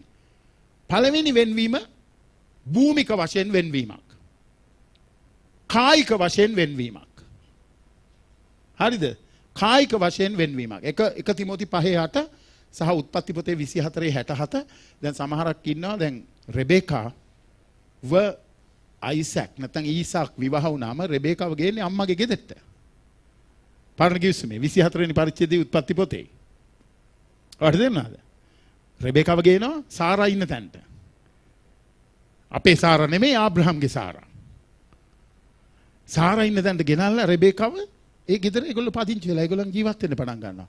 දැන් ඒකෙදි අපි දකිනවා දැන් මේක ආඥාවක් කොට බයිබලේ දීලා තියෙනවා මේ වෙනමම ඒකකයක් වෙන්න කියලා. හැබැයි ඉඩ අවස්ථාවලුත් බයිබලේ දීලා තියෙනවා. එහෙම නොකරන අවස්ථාවල් ගැනත්. එහෙම නොකරන අවස්ථාවල් ගැනත් බයිබලේ තියෙනවා. දැන් මේ රෙබේකාව ගෙනාවේ අම්මත් එක්ක ජීවත් වෙන්න. රෙබේකා ජීවත් වුණේ අම්මත් එක්ක. සාරත් එක්ක. ඉතින් ඒක නිසා මෙතනදී අපි දකින ඉතා වැදගත් කාරණයක් තමයි මේ ශාරීරික කායික වශයෙන් භූමික වශයෙන් වෙන්වීමක තිබෙන අවශ්‍යතාවය. වර්ධනද ඒ අවශ්‍යතාවයේ වැදගත් වෙන්නේ ඔබ අලුත් ඒකකයක් හැටියට ඔබගේ පවුල පිහිටුවා ගන්නට එකිනෙක කෙනාගේ දායකත්වයේ ලබා ගන්න තිබෙනා වූ ඉඩ ප්‍රස්තාව තමයි එතන තියෙන්නේ. එහෙම නැති වුණොත් ඕගලන්ට තියෙන ඉඩ ප්‍රස්තාව නැතු යනවා. මොකද දන්නවද? අම්මලා තාත්තලා මේකට ඇඟිලි ගහනවා නේ ඇවිල්ලා. ඒක නිසා ඒක ගැන දැන් ඒකට ඔබ සූදානම් නැත්තම් එළියට යන්න ඔබගේ පවුල හැටියට ඔබගේ පවුලව බලා ගන්න පවුලට සපයන්න ඔබට පුළුවන් කමක් නැත්තම් ඔබ විවාහයට සුදුසු නෑනේ. ඇයි බැන්දේවා? අනිත් ඒගොල්ලෝ කණ්ඩ දෙනකම් බලන් ඉන්නද? සමහර ඒගොල්ලෝ බඳිනවා අම්මයි තාත්තයි බලාගනි කියලා. ළමයිනුත් හදා ගන්නවා අම්මයි තාත්තයි බලාගනි කියලා. හරි ෂෝක් නේ? ඒගොල්ලන්ගේ උදව් උපකාර ලැබෙන එක වෙනම දෙයක්. ඒ බලාපොරොත්තු වෙන ඔබට ජීවත් වෙන්න බෑ. ඔබ දැන් වෙනම එකකයක් වුණා නම් ඔබට ශාරීරික වශයෙන් ආත්මික වශයෙන් මේ මොනවාද ආර්ථිකමය වශයෙන් ඔබට පුළුවන් වෙන ඔබගේ පවුල අරගෙන යන්න. අම්මලා තාත්තලා උදව් කරන්න එපා කියලා නෙමෙයි එකෙන් කියන්නේ. අම්මලා තාත්තලා උදව් කරන්න බැඳිලා ඉන්නවා. බයිබලයේ කියනවා මේ දෙවනි කොරින්ති 12:14 වෙනි පදයේ දෙක කොරින්ති 12:14 මෙන්න තුන්වෙනි වරටත් නුඹලා වෙතට එන්ට සූදානම්ව සිටිමි. පාවුලතුමා කොරින්තිය සභාවට එන්න ඉස්සෙල්ලා යලියුමක් කියලා කියනවා. නමුත් නුඹලා මිස නුඹලාගේ දේපල මා සොයන නිසා මම නුඹලාට බරක් නොවන්නෙමි. පාවුලතුමා කියනවා මම නුඹලා ගාවට එනවා. හැබැයි මම නුඹලාට බරක් වෙන්න කැමති නැහැ. හරිද? මක්නිසාද? රැස් කර තබන්නට යුතුව තිබෙන්නේ දරුවන් විසින් මව්පියන්ට නොව මව්පියන් විසින් දරුවන්ටය. ඒකට නම් කැමති වෙයි නේද අපේ ළමයි? ඔකට අපේ ළමයි කැමති වෙයි. රැස් කර තබන්න ඕනේ දෙමව්පියන් විසින් දරුවන්ට මිස දරුවෝ දෙමව්පියන්ට නෙමෙයිලු. දැන් ඕක ගැන මං වැරදිකාරයෙක්ද? මොකද මගේ දරුවෝ දෙන්නට මම මුකුත් රැස් කළා නැති එක ගැන. හැබැයි ඒගොල්ලෝ මාව තාම වැරදිකාරයෙක් කළා නැහැ. ඉස්සරහටත් එහෙම කරන්න ඉඩකුත් නැහැ. මොකද දැන් අපි ඉන්න තැන දෙවියන් වහන්සේගේ වැඩේට නියම කරුවත් ඒක එකඟතාවයක් තුල. ඒගොල්ලෝ දැනගත්තා මුලින් ඉඳලා මේක යන ක්‍රමය මේකයි. මේක දෙවියන් වහන්සේගේ ගෘහයයි. ඉතින් මට තව ඉඩ කඩන් තිබුණේ නැහැ ඒගොල්ලන්ට දෙන්න. පාස්ටර් කෙනෙක්ින්ද අරන් දෙන්න සල්ලිත් නැහැ. හැබැයි අද මොනවද ඒගොල්ලන්ට අඩුව තියෙන්නේ? ඕගොල්ලන්ට සාක්ෂියක් නේ ඒගොල්ලෝ. මොනවද ඒගොල්ලන්ට අඩුව? මොනවද මට අඩුව? මෙහෙම වුණා කියලා. මොකක්ද අඩුව? මුකුත් අඩු නැහැ. විශ්වාස කරන දෙවියන් වහන්සේ හරි දේ කරන්න දෙවියන් වහන්සේත් එක්ක යන්න. දෙවියන් වහන්සේ බලා ගනියව. හරි දේ කරන්න. දෙවියන් වහන්සේ ආව බලා ගන්නවද නැද්ද කියලා බලන්න. කිසිම අඩුවක් නැහැ. ස්වාමින් වහන්සේ මගේ ඉඳේරයි මට කිසි හිඟයක් නැත්තේ. ආමෙන්. ඉතින් දරුවෝ රණ්ඩු කරන්න ඕනේ නැහැ අම්මලා තාත්තලාත් එක්ක. අපිට දුන්නේ නැහැ, ඒක දුන්නේ නැහැ, මේක දුන්නේ නැහැ. මේගොල්ලෝ පුංචි කාලේ රණ්ඩු වුණා. අශානුයි දානේ පුංචි කාලේ රණ්ඩු වෙනවා. මේක මගේ මේ දෙන්නා. දෙන්නව මඩ ගහලා මම දවසක් කිව්වා මේ ඔක්කොම මගේ යම්මගේ. ඕගලන්ට මුකුත් අයිති නැහැ. ඕගොල්ලෝ ලොකු වුණාම ඕගලන්ට දේවල් හොයාගන්න කියලා. නේ? මතකද කියනවා මම? දාන්න මතක් වුණා එකපාරට. ඔළුව වන්නන දාන්න. මම අඬ ගහලා කිව්වා. පුංචි කාලේ. එක දේවල් ඉල්ලන ඒගොල්ලෝ වෙන් කර ගන්නකොට. මම කිව්වා මේවා මුකුත් ඕගලන්ට අයිති නැහැ. ඒ ඔක්කොම මගේ. ඕගලන්ට දේවල් ඕගොල්ලෝ ලොකු වුණාම හදාගන්න කියලා. හැබැයි ඒක කියලා ඒගොල්ලන්ගේ අවශ්‍යතාවයන් වලදී මම දැන් බැහැරව ඉන්නේ නැහැ. මට පුළුවන් විදියට මම ඒගොල්ලන්ට උදව් කරන්න ඉදිරිපත් වෙනවා. හරිද නේද? හැබැයි දෙන්න ඕනේ විදියට ඒගොල්ලන්ට වස්තුවක්, ඒගොල්ලන්ට ඉඩමක්, ඒගොල්ලන්ට ගෙයක් එහෙම දෙන්න මට තිබුණේ නැහැ. හැබැයි එහෙම දුන්නා කියලා ඒගොල්ලන්ට අඩුවක් උනේ නැහැ.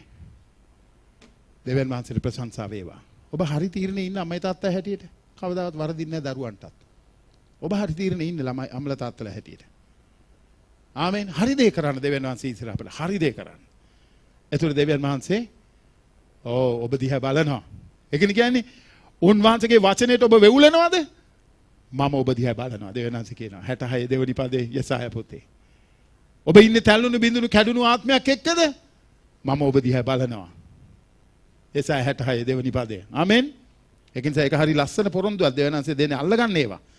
ඉතින් අපි වෙන් වෙන්න ඕනේ භූමික වශයෙන්, කායික වශයෙන්. වෙන් වෙන්න ඕනේ, පිට වෙන්න ඕනේ, අතහරින්න ඕනේ, සමුගන්න ඕනේ ආර්ථිකමය වශයෙන්. යැපෙන්න එපා. ඒගොල්ලෝ උදව් කරන එක වෙනම දෙයක්. ඔයාලට යැපෙන්න බෑ ඒක තුල. ඒක නිසා මේ එපිස පොතේ 5:29 වෙනි පදය, හිතෝපදේශයේ 10:4 වෙනි පදය, උත්පත්ති පොතේ 3:18යි 19යි වැදගත් පද.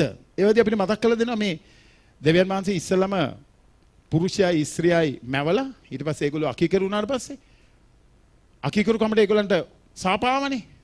යක්ෂයාට සාප කෙරුවා, ස්ත්‍රියට සාප කෙරුවා. ඔබ බොහෝ වේදනාව විඳිමින් දරුව හදන්න වඩන්න තියෙනවා. පුරුෂයා නුඹ කෙරෙහි පාලනය කරන්න යනවා. ඊට පස්සේ පුරුෂයාට කිව්වා නුඹට කටු ගොකටු වැවෙන්න යනවා. හරි අමාරුවෙන් තමයි දහඩිය මහන්සියෙන් තමයි පවුල රැකගන්න වෙහෙස වෙන්නේ කියලා. හා ඒක අද එහෙමද නැද්ද?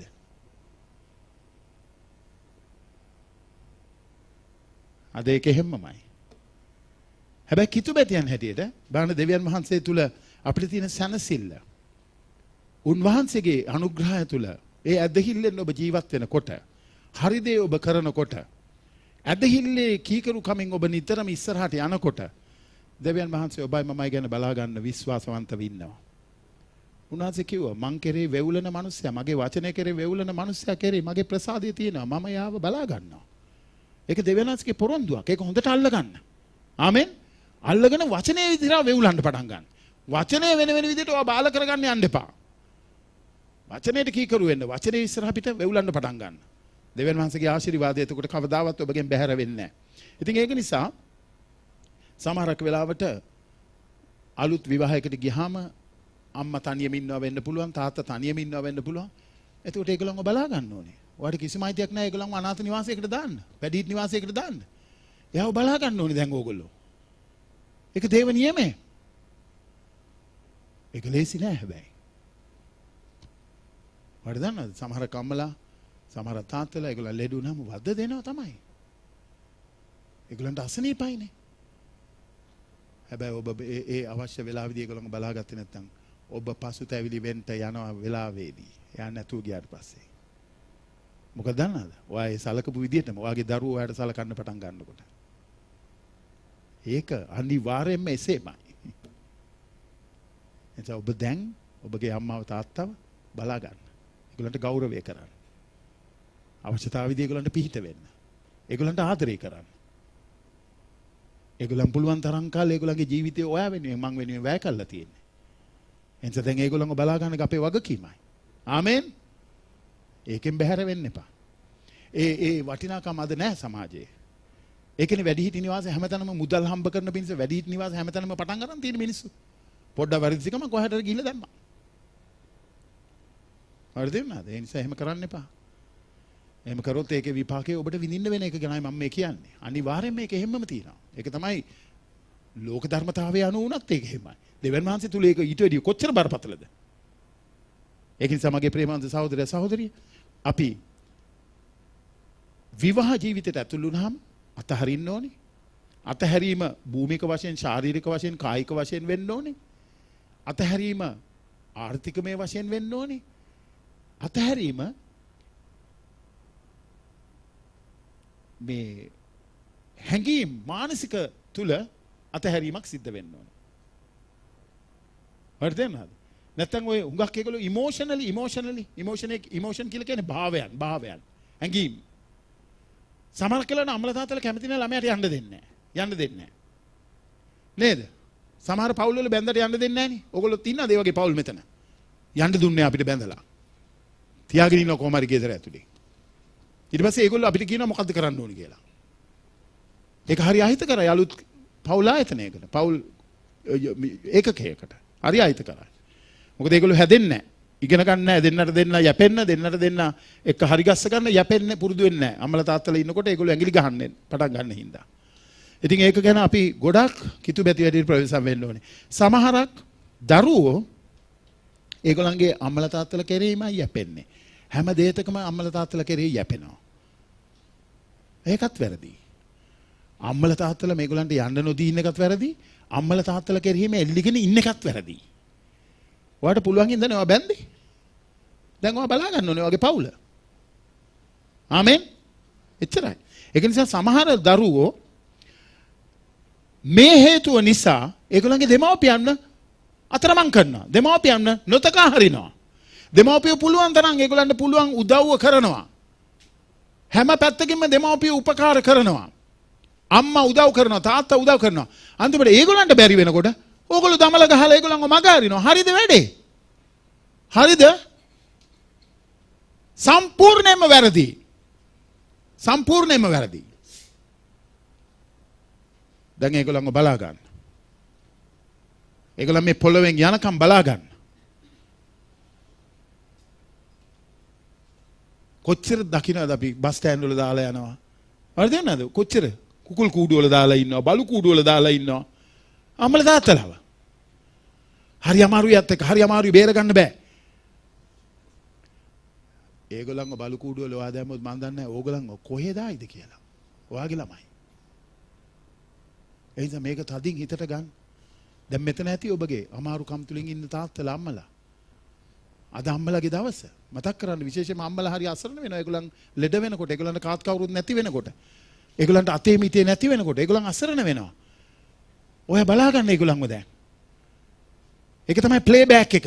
ඒගොල්ලෝ බලාගත්තා ඔයාව, දැන් ඕගොල්ලෝ බලා ගන්න එයාව. ආමෙන්. සහෝදර සහෝදරියෝ ඉන්නවා නම් බෙදාගෙන බලා ගන්න. කවුරුත් සලකන්නේ නැත්නම් ඔයා බාර ගන්න කිතු බැතියෙක් හැටියට. මන් දන්නේ නැහැ ඔය තත්ත්වයට අසරණ වෙලා ඉන්න අම්මලා තාත්තලා මෙතන ඉන්නවද කියලා. නොතකා හැරලා මග හැරලා ඉන්න දරුවෝ මෙතන ඉන්නවද කියලා. ඒ සිත් වෙනස් වෙන්න ඕනේ. යේසුස් වහන්සේගේ නාමයෙන්. ආමෙන්. වෙනස් වෙන්න ඕනේ. මොකද එතන තමයි අපිට සාක්ෂියක් තියෙන්නේ පොළොවට එතකොට. දෙවෙනි කාරණාව. පළවෙනි එක අතහරින්න. දෙවෙනි එක ඇලුම් වෙන්න. බලන්න ඇලුම් වෙන්න කියනවා. ඇලුම් වීම.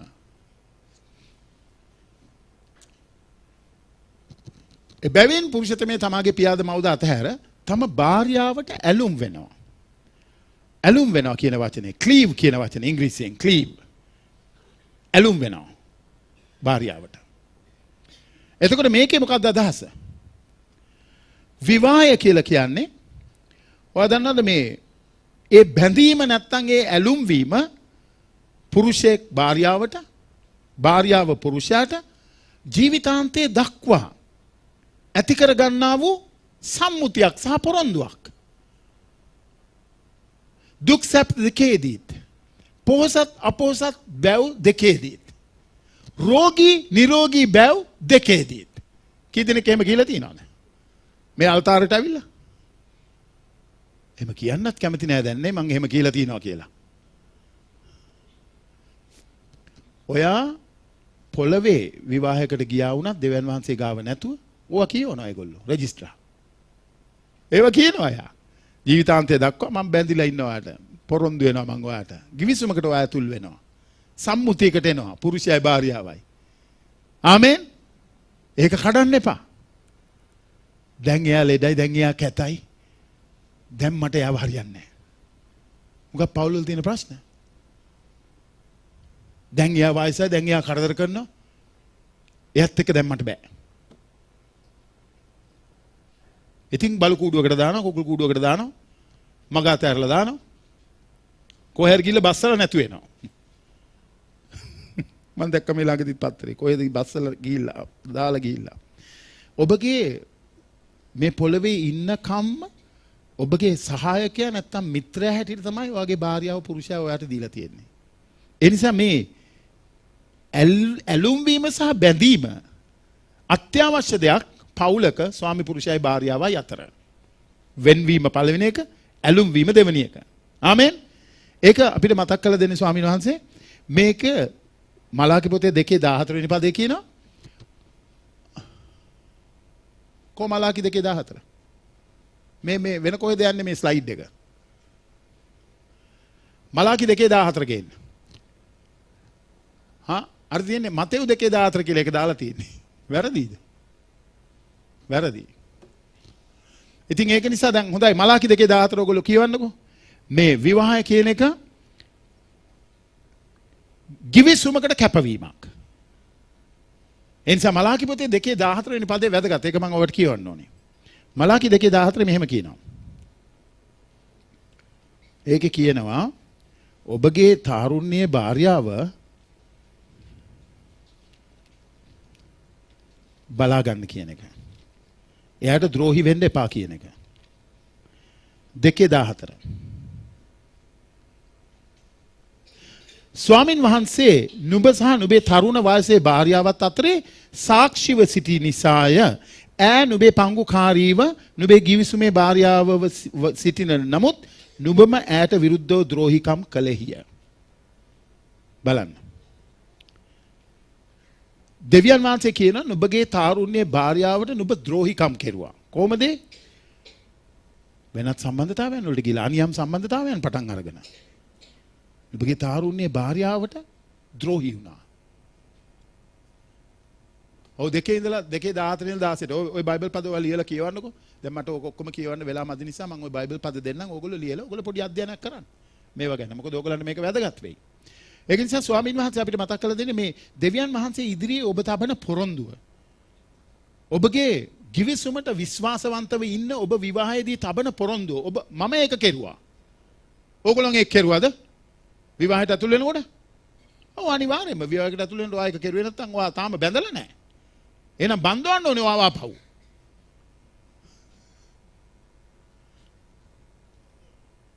මේ ගිවිසුමට ඔයා ඇතුල් වෙනවා. ඊට පස්සේ මේ මතෙව් 19:6 වෙනි පදේ බලන්න. මතෙව් 19:6 අපිට මෙහෙම මතක් කරලා දෙනවා. මෙසේ ඔහු එවක් පටන් දෙදෙනෙක් නොව එකම මාංශයේ වෙති. එබැවින් දෙවියන් වහන්සේ එක්කල දේ මනුෂ්‍යයා වෙන් නොකරේවයි කීසේක. විවාහ ගිවිසුමට ඇතුල් වුණාම විවාහයට ඇතුල් වුණාම ඒකේ සාක්ෂිකාරය දෙවියන් වහන්සේයි. දැන් කිසිම කෙනෙකුට ඒක මැද්දට අවිලා ඒක කඩන්න බෑ හොඳේ. ඒක කැඩෙන විදිය වැඩ කරන්න බෑ. සාප ලබා ගන්න එපා ඒව කරන්න ගිහිල්ලා. විවාහයකට මැද්දට පැනලා ඒ විවාහය කඩන්න උත්සාහ කරන කොච්චර දේවල් සිද්ධ වෙනවද ඒ වගේ අද? ඔයාලට තේරෙනවද? හරියට ඒ වගේ දේවල් සිද්ධ වෙනවා. මැද්දට කොහෙන් හරි එකෙක් රිංග ගන්නවා. රිංගලේ විවාහයට වද දෙන්න. ඒකෙන් කරුණාකර ප්‍රවේශම් වෙන්න. ප්‍රවේශම් වෙන්න තියෙන එක ක්‍රමයයි. ස්වාම පුරුෂයා භාර්යාවට දෙන්නට ආදරෙන් ගණන් දීමකින් ඉන්න. එක ක්‍රමයයි තියෙන්නේ. පුරුෂයා භාර්යාව ගැන බලා ගන්න, එයාව ගැන සලකන්න. භාර්යාව පුරුෂයා ගැන සලකන්න, එයාව බලා ගන්න. එහෙම නැතුනොත් කොහෙන් හරි එකෙක් රිංගයි අතුලට. රිංග ගත්තට පස්සේ ආවිල්ලා මට කියන්න එපා. මේවා සිද්ධ වෙන දේවල් මම ඔයාලට කියන්නේ. මේවා අලුත් දේවල් නෙමෙයි. මේවා එළිය වෙනවා, මේවා සබාවෙත් වෙනවා. තමුන්ගේ තියෙන නොමනාකම් හින්දා, නොසලකිලිමත්කම් හින්දා. තෘෂ්ණාවල් හින්දා. වෙන මොකද්ද? සෑයීමකටපත් නොවෙන හින්දා, තෘප්තියටපත් නොවෙන හින්දා. වෙන මොකද්ද? මගේ ප්‍රේමවන්ත සහෝදරයා සහෝදරිය, ඔබ විවාහ වුණේ මම දුක් සැප දෙකෙහිදී, පොහොසත් අපොහොසත් කමේදී, රෝගී නිරෝගී බව දෙකෙහිදී ඔබට විශ්වාසවන්තව ඉන්නවා කියලායි. ඒක තමයි විවාහයේ කිවිසුම. දැන් ඒක කඩන්න එපා. මරණයෙන් එක්කෙනෙක් වෙන් වෙනකන් ඒක කඩන්න බෑ ඔබට දැන්. දෙවියන් වහන්සේ සාක්ෂිකරුවයි. ආමෙන්. ඒක ගැන බරපතල විදියට හිතන්න. එහෙම නැති වුණොත් ඔබ ඉන්නේ පාපේ. දෙවියන් වහන්සේට විරුද්ධව කැරලි ගසමින් ඔබ ඉන්නේ. ඉතින් කොයිද ආශිර්වාද? ආශිර්වාද වෙන්න බෑ. ආශිර්වාද වළක්ව ගන්න තැන ඔබ ඉන්නේ. මොකද ඔබ විවාහය දෙවියන් වහන්සේගේ විග්‍රහය ඔබ උල්ලංඝනය කළා. ඔබට ඕනේ විදිහට ඒක හදාගෙන අර්ථකථනය කරගෙන දැන්. එහෙම එකක් නෑ බයිබලේ. ඔබ එහෙම කෙරුවොත් ඒකේ විපාක ඔබට විඳින්න වෙයි. ඒ නිසා මේ දික්කසාදය කියන එකත් ඇත්තටම දෙවියන් වහන්සේගේ විවාහය සම්බන්ධව තියෙන සැලැස්ම උල්ලංඝනය කිරීමක් දික්කසාදයක්. දික්කසාදයක් උල්ලංඝනය. ඒක ගැන ගොඩක් කතන්දර තියෙනවා කතා කරන්න මට වෙලා මදි. මතේ උදාහරණ මේ 3 ඉඳලා 9ට. ඒක කියනවා පරිසිවරු උන්වහන්සේ ළඟට පැමිණ උන්වහන්සේ පරීක්ෂා කරමින් යමකු විසින් කොයියම් කාරණයක් නිසාවත් තමාගේ භාර්යාව අතහැරිය යුතුයදයි උන්වහන්සේගේ නැසුවය. උන්වහන්සේ උත්තර දෙමින් පටන් ගැනීමේ සිට ඔවුන් මැවූ තැනන් වහන්සේ පුරුෂයෙක්ද ස්ත්‍රියෙක්ද වශයෙන් ඔවුන් මැවූ බවත් ඒ නිසා මිනිසෙක් තමාගේ පියා සහ මව් අතර තමාගේ භාර්යාවට ඇලුම් වන්නේය කියාද ඒ දෙදෙනා එක මාංශයක් වඩුවේ කියාද කී බවත් නුඹලා කියෙව්වේ නැද්ද? මෙසේ ඔහු එවක් පටන් දෙදෙනෙක් නොව එකම මාංශය වෙති. බැවින් දෙවියන් වහන්සේ එක්කල දේ මිනිසයා විසින් වෙන් නොකරේවයි කීසේක. ඔහු කතා කොට එසේ වීනම් අත්හැරීමේ පත්‍රයක් දී ආය අත්හරින්නට මෝසෙස් අනකලේ මක් නිසාද උන්වහන්සේට කීවෝය. උන්වහන්සේද නුඹලාගේ සිත් දැඩිකම නිසා මෝසෙස් නුඹලාගේ භාර්යාවන් අත්හරින්නට ඉඩ දුන්නේය. නමුත් පටන් ගැනීමේ සිට එසේ නොවූයේයි ඔවුන්ට කීසේක. තවද මම නුඹලාට කියමි වේශාකම නිසා මිස තමාගේ භාර්යාව අතහැර වෙන ස්ත්‍රියෙකු සරණ පාවා ගන්න කවරෙක් නමුත් කාම මිත්‍යාචාරය කරන්නේය. අත්හරින ලද ඒ ස්ත්‍රිය සරණ පාවා ගන්නාද කාම මිත්‍යාචාරය කරන්නේය යොවුන්ට කීසේක. බලන්න මේ වචන හරි බරපතලයි. මේවා කියනකොට හරිම බරපතල වචන මේවා දෙවියන් වහන්සේගේ ලියවිල්ලේ තියෙන.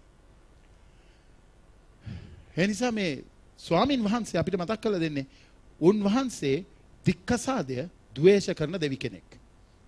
දික්කසාදයට ද්වේෂ කරන දෙවි කෙනෙක්. දැන් ඒක කේස් ස්ටඩි එකක්. ඔයාලට මේ වගේ ප්‍රශ්නයකට මුහුණ දීලා තියෙනවා නම් ඔයාලට අවිල්ලා කතා කරන්න බලන්න. හැබැයි මේ මම දැන් උඩින් කියන්නේ මේක. වැඩි මම විස්තර වලට මේක ඇතුළට යන්නේ නැහැ. හැබැයි ඔයගලන්ට ප්‍රශ්න මොනවා හරි ඒක සම්බන්ධව තියෙනවා නම් ඔයගලන්ට පුළුවන් මාව හම්බෙන්න. මේ දැන් මේක කතා කරන්න වෙලාව. ඔයා මට කියන්න මම වෙලාවක් දෙන්නම් අපි එකතු වෙලා ඉඳගෙන පොඩක් ඕක සාකච්ඡා කරමු. බයිබලේ තියෙන දේවල් හා. ඒකට පුළුවන් අපිට.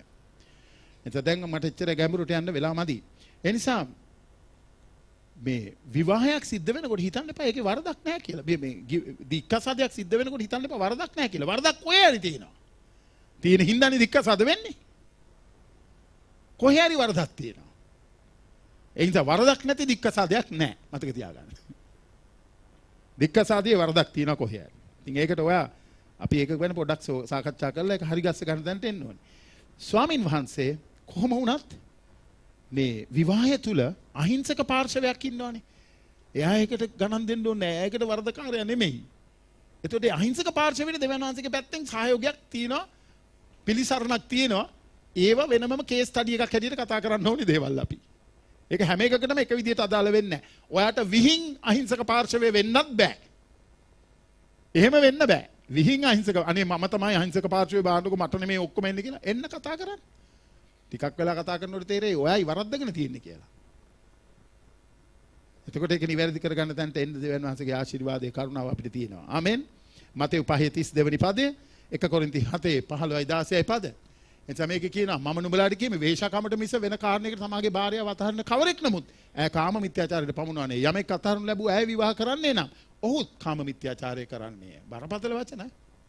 මේවා සලකන්නේ නැහැ මිනිස්සු අද. ඔහේ යනවා දේවල් කරගෙන. දික්කසාද 60ක් විතර තියෙනවා ලංකාවේ. දැන් ඔයා දන්නවද? දික්කසාද.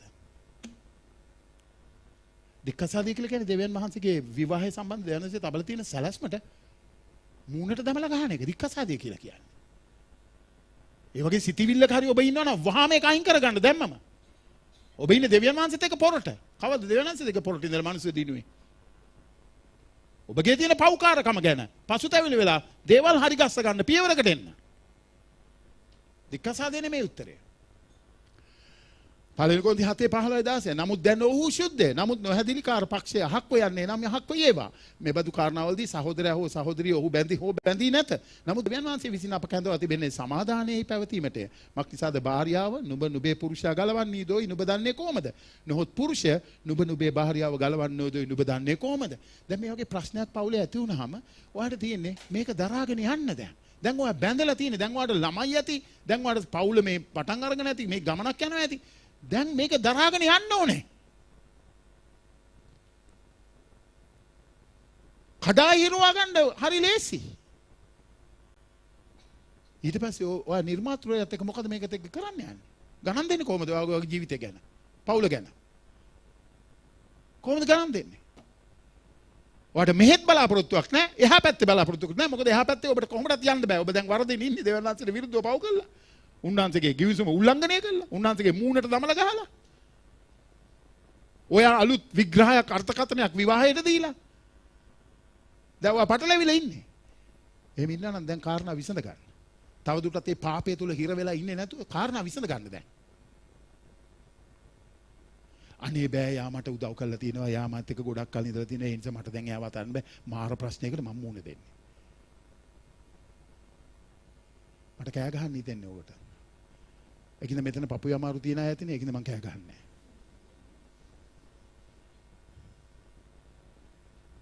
මේ නිදහසට කාරණාව. දෙවියන් වහන්සේ තුල ඕවා එකක්වත් වළංගු නැහැ මං ඔයාලට කියන්නම්.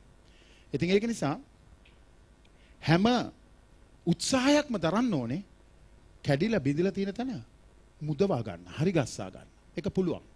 හිතේ දැඩිකමයි දික්කසාදයට මුල. දැක්කද මෝසස් ලියුම් පත්‍රය දුන්නේ ඇයි?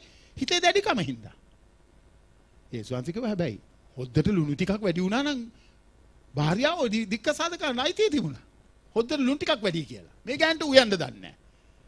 මට ඕනි උයන්න දන්න ගෑණියෙක් දැන්. හරි ෂෝක් නේ. ඒ ඉතින් කාන්තාවක් දැන් බාණ්ඩයක් වෙලානේ. ෂෝකේස් එකේ ඉන්නේ යා. මෙයාව දෙන්න මට. ෂෝකේස් එකේ ඉන්නේ. ඒ තැනට භාර්යාව වැටිලා. ඇයි? ඇයි ෂෝකේස් එකකට යන්නේ ඔයා? ඒක නිසා මේකෙදී ස්වාමින් වහන්සේ මතක් කරලා දෙන දේ අල්ලගන්න. අල්ලගෙන අපි කිතුබැතියන් හැටියට හැම උත්සාහම එපිස 4:31-32 පදවල කියන හැම උත්සාහයක්ම දරන්න පවුල මුදවා ගන්න. නැත්නම් ඒක ඔබත් විඳිනවා, ඔබගේ දරුවනුත් විඳිනවා. දෙවියන් වහන්සේ ඉදිරියේහි ඔබ ඒකට විපාකත් ලබන්න යනවා. නැවතත් මම කියන්නේ කේස් ස්ටඩිස් වලට තියෙනවා. අහිංසක පාර්ශවයක් ඕකේ ඉන්නවා. වැරදි කරන පාර්ශවයක් ඕකේ ඉන්නවා. ඒක කේස් ස්ටඩි එකක්. ඉතින් අපි ඉඳගෙන පොඩ්ඩක් ඕක ගැන කතා කරන්න ඕනේ. ඔබට ඒක අදාළ වෙන්නේ කොහොමද? අදාළ වෙන විදිහට අදාළ කරගන්න. ස්වාමින් වහන්සේගේ වචනේ අපිට මෙතන උදෑසන මතක් කරලා දෙනවා. සමහරක් කිතුබැතියෝ ඒ ක්‍රිස්තියානි කම හින්දාම හරිම අමාරුයි පෞල් ජීවිතය. ඒ වුණාට ඒගොල්ලෝ දරාගෙන යනවා. නොඇදිලිවන්තයා තාම දාලා ගිහිල්ලා නැහැ. වද දිදී ඉන්නවා. ඒකින්ද එයා අතහරින්නේ නැහැ. එයා ඉන්නවා පෞලේ දැන්.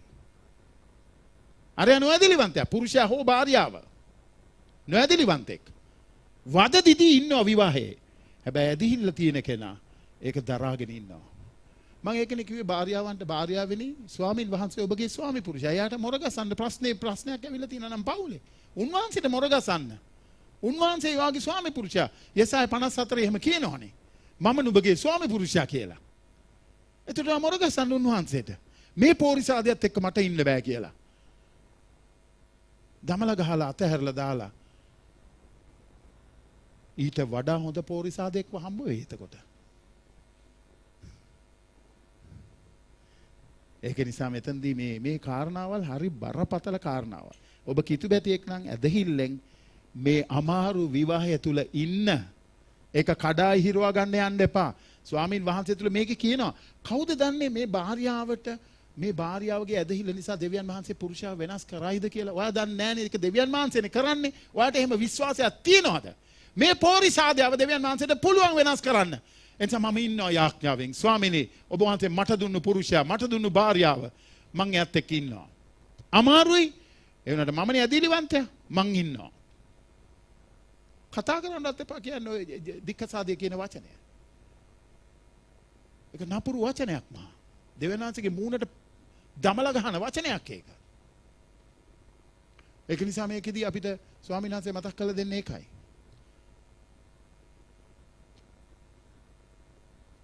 ස්වාමීන් වහන්සේ හැම වෙලාවෙදිම ඉන්නේ අපේ වරද්ද ගන්න තැන අපිට හරි ගස්ස ගන්න උදව් කරන්නයි. ඒක නිසා උන්වහන්සේ අපිට ඕනේ. ආමෙන්.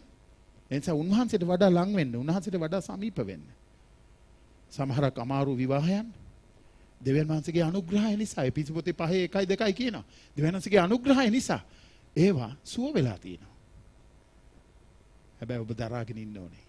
ඇදහිලිවන්තය හැටියට. ආමෙන්. දරාගෙන ඉන්න. ස්වාමීන් වහන්සේ තුල උත්තරයක් තියෙනවා අම්මයි. කලබල වෙන්න යන්න එපා. දෙවියන් වහන්සේ විවාහය සැලසුම් කෙරුවේ හරිම සමීප සම්බන්ධතාවයක් ඇති සම්මුතියක් හැටියටයි විවාහය. ඒ නිසා ඒක අනිත් හැම මනුෂ්‍ය සම්බන්ධතාවයකට වඩා කිට්ටු සම්බන්ධතාවයක් තමයි විවාහය තුල භාර්යාවයි පුරුෂයයි ඉන්න ඕනේ. ඒක තමයි ඒ දෙන්නගේ සම්බන්ධතාවය දෙවියන් වහන්සේ කැඳවලා තියෙන්නේ. ඉතින් ඒකට ඔයාලට කියවන්න පුළුවන් මේ මොනවාද ප්‍රේම ගීතිකාව කියන සාලමොන්ගේ ගීතිකාව බයිබලයේ තියෙන සාලමොන්ගේ ගීතිකාව කියලා ඒකේ 5:16 වෙනි පදය. සහ පළවෙනි පරිච්ඡේදයේ පළවෙනි පදේ ඉඳලා ඉස්සරහට ඒ පරිච්ඡේදය තුල තියෙන ඊතුරු පද ටික කියවන්න. හරි ලස්සනට විවාහය විග්‍රහ කරනවා ඒක ඇතුලේ. විවාහය මේ වගේ ලස්සන දෙයක් කියලා. අලංකාර දෙයක් කියලා. ඒක ඔයා දැන් එක එක ඔයාගේ පෞකාරකම් නිසා කැත කරගෙන තියෙනවා නම් ඒක අපව ලස්සන කරගන්න දෙවියන් වහන්සේට ඔයාට උදව් කරන්න පුළුවන්. ඔයා කැමතිද උන්වහන්සේගේ උදව්ව ලබන්න? ඒක තමයි වාගෙන් මගින් දෙවියන් වහන්සේ බලාපොරොත්තු වෙන්නේ. මේ හුඟක් වෙලාවට විවාහයන් වල ප්‍රශ්න ඇති වෙන නිසා ඒගොල්ලොන් තාම දික්කසාද වෙලා නැතුව ඉන්නවා. ඒ වුණාට ඒගොල්ලන් ඉන්නේ ඒගොල්ලන්ගේ භාවයන් තුල කඩා වැටිලා. ජීවත් වෙන්න ආසාවක් නැහැ, බලාපොරොත්තුවක් නැහැ. ඔක්කොම හිස් හැටියට ජීවත් වෙන්නේ. සමහරක් විවාහයන් අඩ දබර වෙලා ගහගෙන කොච්චර මිනිස්සු බාන පුරුෂයා ස්ත්‍රියව ඝාතනය කරනවා, ස්ත්‍රිය පුරුෂයාව ඝාතනය කරනවා. කොච්චර කතන්දර අහනවද අපි දැන් මේ රටේ? කොච්චර තියනවද අපිට නිවුස් බලනකොට තියනවද අන්න අරයව ගහලා මරලා දාලා කියනවා, මෙයාව ගහලා මරලා ලිඳේ දාලා කියනවා, අරයව টয়ලට් වලේ දාලා කියලා කියනවා. ඔය කොච්චර කතන්දර අපිට ඇහෙනවද අද? ප්‍රේමන්ත සහෝදරය සහෝදරිය ඔක්කොම මේ නපුරු සිටිවිලි ඔක්කොම ගලාතිපොතේ 5:15 ඉඳලා 19 ඉඳලා 21කට තියෙනා වූ ඒ මාංශයේ ක්‍රියාවල් නේද? දෙවියන් වහන්සේගේ දරුවෝ හැටියට මාංශයෙන් හැසිරෙන්න පටන් ගත්තාම ඇති වෙන ක්‍රියාවල් ඒවා තමයි. පොල්ලයි, පිහියයි, කඩුවයි, ඇසිඩ් බෝතලෙයි ඕවා තමයි පේන්නේ. හරිම සුලභව සිද්ධ වෙනවා ඒ රටේ දැන්. ඒ නිසා හුඟක් පවුල් වල ඒ අන්තරාය ඒගොල්ලන්ට තියෙන අනිත් එක හුඟක් පවුල් විනාශ වෙලා තිබෙනවා නොතකා හැරීම තුල. මගහැරලා තියෙන නිසා, වගකීම් ඉෂ්ට කරන නිසා හුඟක් පවුල් කඩා වැටෙන දැන්ට ආයෙ ඇවිල්ලා තියෙනවා. පුරුෂයා භාර්යාව බලා ගන්න නැහැ, භාර්යාව පුරුෂයාව බලා ගන්න නැහැ. ඉතින් කඩා වැටෙන තැනට පවුල් පත් වෙලා තිබෙනවා. මගහැරීම, අතපසු කිරීම විවාහවල විනාශයන්ට මූලික වෙලා තියෙනවා. ස්වාමින් වහන්සේගේ වචනයට අනුව විවාහය තුල පුරුෂයව භාර්යාව බැඳීමකට ගෙනල්ලා තියෙන්නේ. ඇලුම් වීමකට ගෙනල්ලා තියෙන්නේ. ආමෙන්. ඒක හරියට මේ කොලයක් අරගෙන මම මෙහෙම මේ කොලයක් අරගෙන මම මේ කොලේ මෙහෙම නවල මේකට ගම් ගාලා මෙහෙම නවල ඇලෙව්වොත් වදන්නේ ඊට පස්සේ විනාඩි 15ක් විතර තියලා මම මේක ගලවන්න හැදුවොත් පුළුවන්ද මට මේ කොලේ මෙහෙම ගලව ගන්න පුළුවන්ද? බෑ. මේකේ කෑල්ලක් මේකට යනවා මේකේ කෑල්ලක් මේකට යනවා. ඔයාට එහෙම කෑලි දෙක මාරු වෙන්නේ නැතුව කෑලි එහාට මෙහාට මාරු වෙන්නේ නැතුව මේ කොලේ ආපහු මේ කොලේ හැටියට ගන්න බෑ. ඒ වගේ ඇලුම් වීමක් තමයි විවාහය තුළ සිද්ධ වෙන්නේ. එක මාංශයක් බවට පත්වීම තුළ පුරුෂයයි භාර්යාවයි. කල්පනා කරලා බලන්න. කවදාවත් ඒක ආපහු අර තත්ත්වයට ගේන්න බෑ. ඉරනවා මේකේ කෑල්ලක් ඒකට යනවා ඒකේ කෑල්ලක් මේකට එනවා. බංකාරයි නේද? ඔබ ඒ වගේ තැනක ඉන්නවනම් වහාමෙන් අනුශාසනාවල් වලට කතා කරමු අපි. ඔය ඒවා මගේ ඇර ඉන්න එපා. මොකද ඔයාට ඒක විසඳ ගන්න බෑ දැන්. ඉතින් විසඳ ගන්න ආපුවම අපි ඔයගලන්ට දෙන අනුශාසනාව පිළිගන්න ඕනේ. දමල ගහලා දුවන්න බෑ. දැන් අර පවුලක් මං කවුන්සල් කරනවා මේ ටිකේ. පුරුෂයා එනවා භාර්යාව නැහැ. පැනලා ගිහිල්ලා. භාර්යාව වෙන්නේ නැහැ. කවුන්සලින් වලට එන්නේ නැහැ. කොහොමද ප්‍රශ්නේ විසඳන්නේ අපි?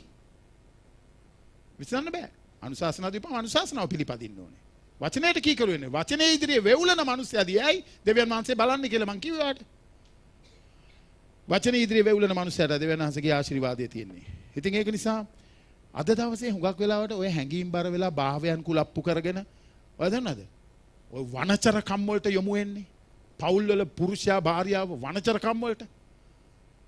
අපි කියන්නේ ෆ්ලර්ට් කරනවා කියලා ඉංග්‍රීසියෙන්. හා? ඒවට යොමු වෙනවා.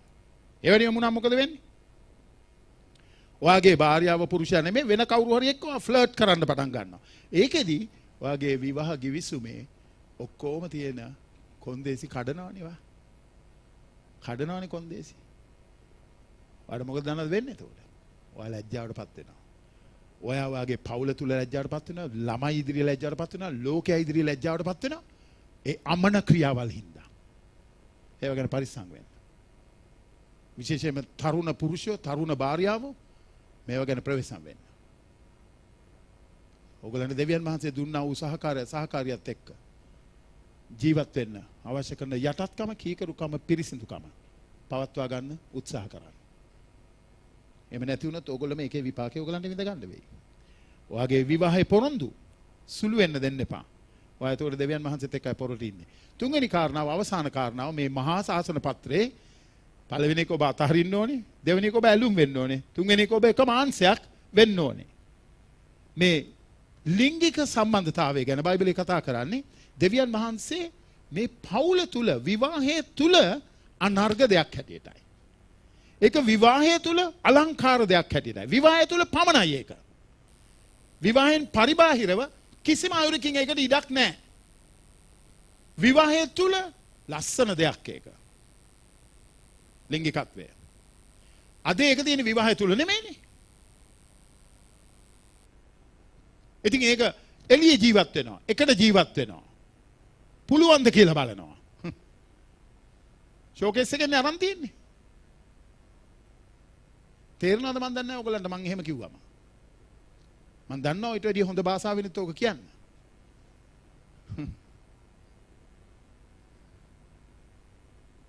ලිංගික සම්බන්ධතාවය දෙවියන් වහන්සේ මේ ගිවිසුම තුල විවාහයේ කැපවීමකට පමණක් ඉඩ ඇරලා තියෙන දෙයක්. ඒක වෙන තැනක දෙවියන් වහන්සේ ඉඩ තියලා නැහැ. ඒක කළා නම් ඔබ ඉන්නේ දෙවියන් වහන්සේගේ ගිවිසුම උල්ලංඝනය කරපු තැනකයි. එතකොට ඔයා ඉන්නේ විපාකයක් එක්කයි. ඔයාට විඳින්න වෙනවමයි ඕකට. බේරෙන්න බෑ වාට එකකින්. ඔයාට ඒකට විඳින්න වෙනවා. දෙවියන් වහන්සේ වරද කරන්නා කිසිසේත් අතහරින්නේ නැහැ, දඬුවම් නොකර. මතක තියාගන්න. පාපයට සමාව දෙනවා. ඔයා පසුතැවිලි වෙන්න. අනේ ස්වාමිනේ මගේ මේ පාපය ගැන මට වැරදුනා, මට උදව් කරන්න, මට සමාව වෙන්න කියලා පසුතැවිලි වෙන්න. සමාව තියෙනවා. හැබැයි විපාකේ අඩු නැහැ. ඔයා දන්නා දාවිත් රජුරෝ කාම මිත්‍යාචාරය කරපුවම බාත්ෂිබත් එක්ක.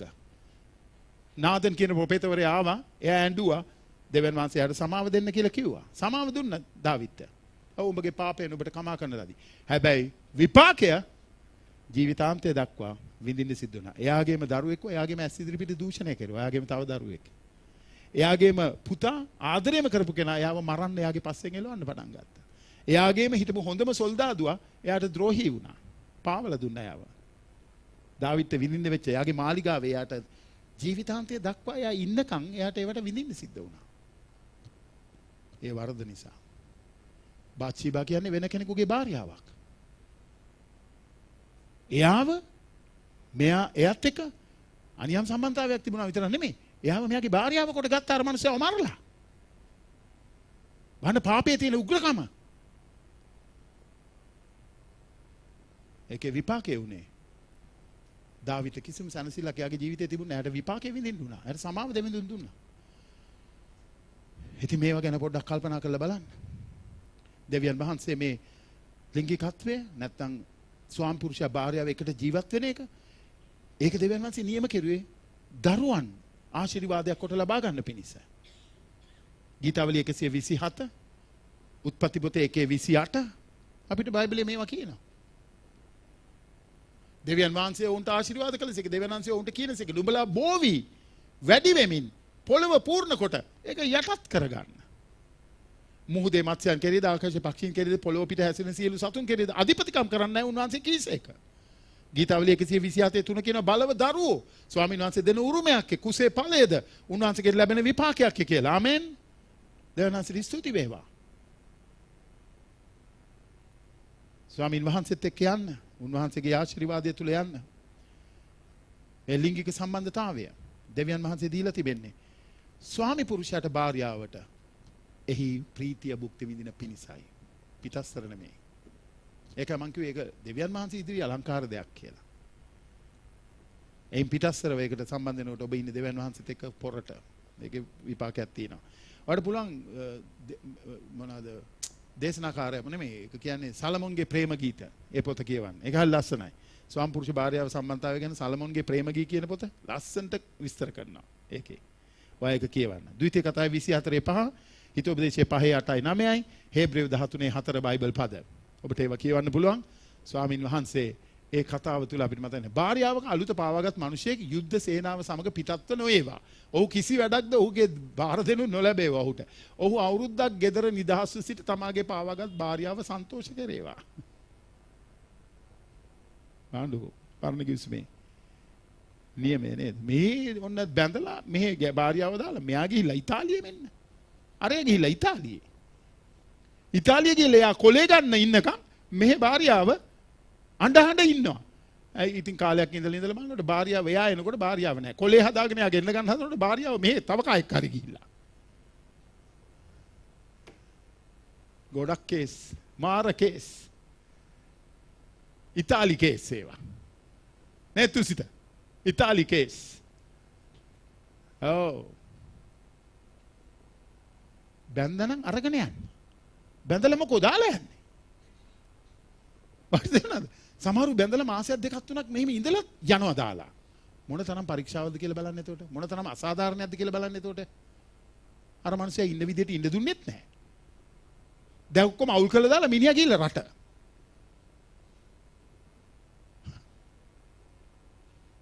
කොච්චර දිනවද කේස් ඒ වගේ.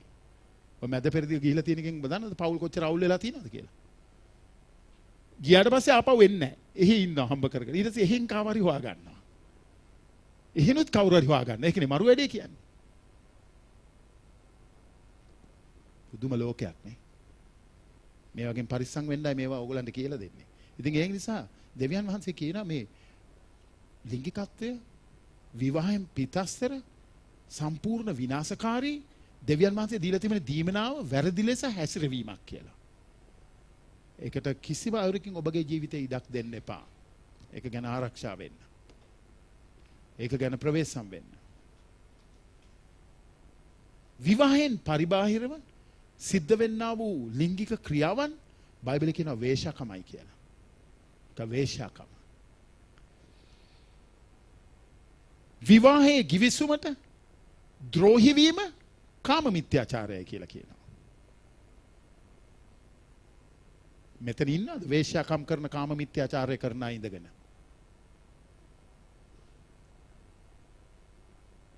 ස්වර්ග රාජ්‍යය ඇති නෑ. දැන් පුළුවන් ඔබට පසුතැවිලි වෙලා හැරෙන්න. ඔබට ස්වර්ග රාජ්‍යය අයිති නෑ. පළවෙනි කොරින්ති පොතේ 6 වෙනි පරිච්ඡේදය කියනවා ඒ වගේ අයට ස්වර්ග රාජ්‍යය අයිති නෑ. ඒ නිසා දෙවියන් වහන්සේ එක්ක ප්‍රශ්නයක් ඔයාලට තියෙනවා. ඉතින් ඔයා ඒකත් එක්ක ගනුදෙනු කරන්න පියවර ගන්න එක හොඳයි. තෘෂ්ණාවල් විවිධ තෘෂ්ණාවල්.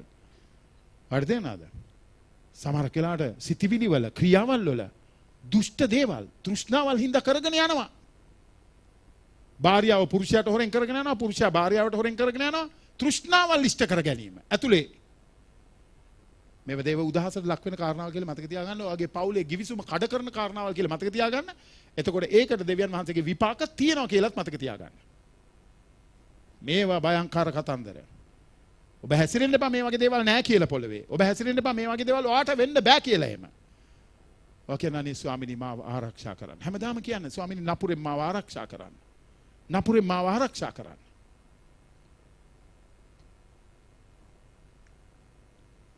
වෙන මොනම ආයුරකින් ඔබ ලිංගිකත්වයේ හැසිරුණොත් එහෙම විවාහය තුල ඇරෙන්න. ඔබ ඉන්නේ දෙවියන්සේගේ givisuma. උන්වහන්සේගේ මූණට දමලා ගහන නපුරු ක්‍රියාවල් වල. ඒකයි සමලිංගික සේවනයේ වැරදි. ඒකයි බහුභාර්ය සේවනයේ වැරදි. බයිබලයේ ඒවට විරුද්ධයි. ඒව කරලා තියෙනවා මිනිස්සු පරණ givisුමෙන්. හැබැයි ඒවට විපාක තියෙනවා මිනිසුන්ට ඒවට. ක්‍රිස්තියානි ඇදහිල්ල එහෙම නැහැ. තව ඇදහිලි වල ඇති 7 දෙනෙක් ගන්න පුළුවන් 10 දෙනෙක් ගන්න පුළුවන්. ඔයා මෙහෙම හිටපුවාම ඔයාට කන්‍යාවෝ 72ක් ස්වර්ග එපිට ඉඳීලු. එහා පැත්තේ ඉඳීලු කන්‍යාවෝ 72ක්.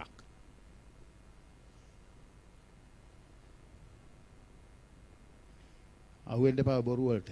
විනාශ කරගන්න එපා ජීවිතේ. ඔයාගේ පුරුෂයාගේ භාර්යාවගේ අත්‍යවශ්‍ය අවශ්‍යතාවයක් හැටියට තිබෙන්නා වූ ඒ ලිංගික සම්බන්ධතාවයේ පුරුෂයාට සහ භාර්යාවට විවාහයට පමණක් අයිති.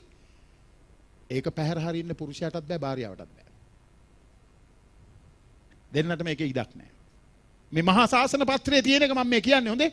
මගේ ඔළුවේ තියෙන එකක් නෙමෙයි. මේ මහා ශාසන පත්‍රයේ දෙවිඳුන් නියම කරලා තියෙන දේ. මේක ටික ඇඟ කිලිපොලා යන ලැජ්ජා හිතෙන දේවල් වෙන්න ඇති. ඔයගලන්ට ඇහෙනකොට කරන්න හොඳයි ඒව ලැජ්ජා ඇහෙනකොට. ඇහෙනකොට ලැජ්ජයි. මහා ශාසන පත්‍රයේ මේවා තියෙන්නේ. මේවා කොහොමද මම නොකිය ඉන්නේ? ඒක නිසා මගේ සහෝදරයා සහෝදරිය මේ ඔයා දන්නවද මේ පළවෙනි කොරින්ති 7 වෙනි පරිච්ඡේදයේ 3 ඉඳලා 5ට කියනවා. 1 කොරින්ති 7 3 ඉඳලා 5ට කො මේක ආවේ නැහැ. ආව තියෙන්නේ ඒකත් නෙමෙයි. 1 කොරින්ති 7 තියනවාද ඒක? 3 ඉඳලා 5ට. ඒක නෑ. එහෙනම් ඔයගොල්ලෝ කොලේ ලියාගෙන ගෙදර ගිහලා බලන්න. ඒක මේක නෑ. හොඳයි මම ඔයාලට කියන්න උත්සාහ කරන්නේ සුද්ධෝ ලියවිල්ල කියනවා එකිනෙක කෙනාගේ මේ දැන් ඕකනේ කියන්නේ බැඳලා යන්න එපා කියලා භාර්යාව මෙහෙ දාලා පුරුෂයා එහෙ නැත්නම් භාර්යාව යන්න එපා පුරුෂයාව මෙහෙ දාලා ඒක බෑ කරන්න. මොකද දන්නවද? යාඥා කාරණාවකට ඇරෙන්න විවාහ වුණාට පස්සේ භාර්යාවගෙන් පුරුෂයාට වෙන් වෙන්න එපා කියලා බයිබලයේ කියනවා. පුරුෂයාට භාර්යාවගෙන් වෙන් වෙන්න එපා කියලා බයිබලයේ කියනවා. ඇයි? පරීක්ෂාවල් තියෙන හින්දා. එතකොට ඔබ පරීක්ෂාවට වැටෙන්න පුළුවන්. ඔබ වෙන අයගේ බලපෑම් වලට හවු වෙන්න පුළුවන්. ඒක තුළ ඔබ පරීක්ෂාවට ආපහු වැටෙන්න පුළුවන්. ඒකයි එපා කියලා කියන්නේ. මං හිටියා මැද පෙරදිග අවුරුදු 12ක් විතර. මම දන්නවා කතන්දරේ. ඒ මිනිස්සු පණ දාගෙන හම්බ කරලා එහෙ මෙහෙ එනකොට සල්ලි වෙනවා. එනකොට මුකුත් නැහැ. මේ මිනිස්සයා ගිහිල්ලා වෙන එක්කෙනෙක් එක්ක ඒවත් අරගෙන. හදලා අරගෙන තියෙන ඔක්කොම ඒගොල්ලන්ගේ නමට ඒවත් විකුණගෙන ගිහිල්ලා. කොච්චර පවුල් විනාශ වෙලා තියෙනවද? මම දන්නවනේ මම මැද පෙරදිග හිටපු කෙනෙක් හැටියට. සල්ලි හොයන්න පෙට්‍රෝ ඩොලර්ස් හොයන්න මෙහෙ ඔක්කොම පවුල දාලා යනවා. ළමයින්ව දාලා යනවා. එනකොට මුකුත් නැහැ. ඒ වගේ අනාථ වෙච්ච පවුල් සෑහෙන්න තියෙනවා මේ ලංකාවේ වට මං කියන්න. සෑහෙන්න තියෙනවා. අපරාධේ. එහෙ ගිහිල්ලා වෙන සම්බන්ධතා පටන් අරගෙන ඊට පස්සේ මෙහෙ විවාහ කිවිසුම කඩ කරලා ඊට පස්සේ එහෙ බලනකොට ළමෙක් එක්ක එනවා ගෑනු කෙනෙක්. මෙහෙත් ඉන්නවා ළමයි දෙන්නෙක් එක්ක ගෑනු කෙනෙක්. හරි ෂෝක් නේ. ඉතින් මේ ගෑනු කෙනාගෙන් හැංගිලා අර ගෑනු කෙනත් එක්ක වෙන මුල්ලකට වෙලා ජීවත් වෙනවා. හිටපු ගමන් ඇවිල්ලා මේ ගෑනු කෙනාවත් බලලා යනවා. මාර ලෝකයක් මේකනේ. මේක තමයි ඇත්ත. මේක තමයි ඇත්ත. ඇඟ කිලිපොලා යන ඒවා මේවා. ඒක නිසා නොකියයිමු දැන් ඇඟ කිලිපොලා යන ඒවා. දෙවනාසේ මේවා විනිශ්චය කරන හින්දා කියලා දෙන්න මෙපයි මිනිසුන්ට. නැත්තම් මිනිස්සු කියලා දෙවනාසේගේ විනිශ්චයට මේක අහු වෙනවනේ. මේ වචනේ ඇහෙනකොටනේ දේව බය එන්නේ අපිට. අපි ගණන් දෙන්න තැනකනේ ඉන්නේ දැන්. අපි දැන් ගණන් දෙන්න තියෙනවා මේ විවාහය සම්බන්ධව. මේක දෙවියන් වහන්සේගේ නියමයක්.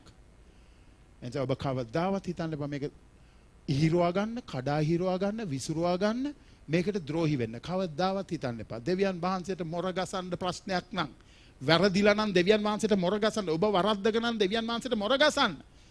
දෙවියන් වහන්සේ ඔබගේ පිහිටට එයි කියලා මගේ ආඥාවයි. ආමෙන්. ඔව්. දැන් මම ඉවර කරන්න. විවාහ වෙලා නැති අයට. ඔබ විවාහ වෙලා නැති අය මෙතන කීයද කියන අතුස්සන් බන් විවාහ වෙලා නැති අය. විවාහ වෙලා නැති අය. විවාහ වෙලා නැති අය ඉන්න සමහර කෙනෙක් අතුස්සන් නැහැ. මොකටද දන්නේ නැහැ කියලා. හොඳයි. විවාහ වෙලා නැති අයට ඔයාලට මම කියන්නම් මේ ප්‍රේමාන්විත බැඳීම විවාහයේ උදෙසා පමණයි. මොකද්ද මේ ප්‍රේමාන්විත බැඳීම කියලා කියන්නේ? romance කියන වචනේ අහලා තියෙනව නේද ඔයගලන්ට? romance. Romance is for marriage. Romance is for marriage. Romance කියලා කියන්නේ එකිනෙකාව භුක්ති විඳින එක. එකිනෙකා තුළ විනෝද වෙන එක, ප්‍රීති වෙන එක. ඒක අයිති නෑ විවාහයට ඉස්සෙල්ලා. ඔයාලට තේරුණාද? දැන් මේ තනිකද ඉන්න ඒගොල්ලන්ට මං කියන්නේ. එක්කෙනෙකුට මම කවුන්සල් කරනකොට එයා කිව්වා අනේ පාස්ටර් මම මේක දැනගෙන හිටියා නම් මම කවදාවත් මේ වගේ දේවල් වලට ඇතුල් වෙන්නේ නෑ විවාහ වෙන්න ඉස්සෙල්ලා කියලා. මම මේක දැනගෙන හිටියේ නෑ කියලා කිව්වා. ඒක නිසා මට විවාහයේ විඳින්න තියෙන ප්‍රීතිය මම නැති කරගත්තා කියලා කිව්වා. ඒ ප්‍රේමාන්විත බැඳීම විවාහයට ඇතුල් වෙලා තියෙන දෙයක්. ආමෙන්. ඒ නිසා ඔබ විවාහ වෙලා නැත්නම් ඔබ දැන් යාළුවෙක් ඉන්නවා නම් ගෙදරින් කතා කරලා තියෙනවා නම් ඔබ දැන් විවාහයකට සූදානම් වෙමි යනවා නම් ප්‍රවේශම් වෙන්න. එක එක තැන් වල නොයන්න වග බලා ගන්න. මං අර එදා කිව්වා වගේ මගේ පුතාව හොදලා ගෙත ගත්තාම එයා අප්පුහාමි. එතකොට දුව හොදලා ගෙත ගත්තොත් හාමිනේ වෙන එකක් නැද්ද?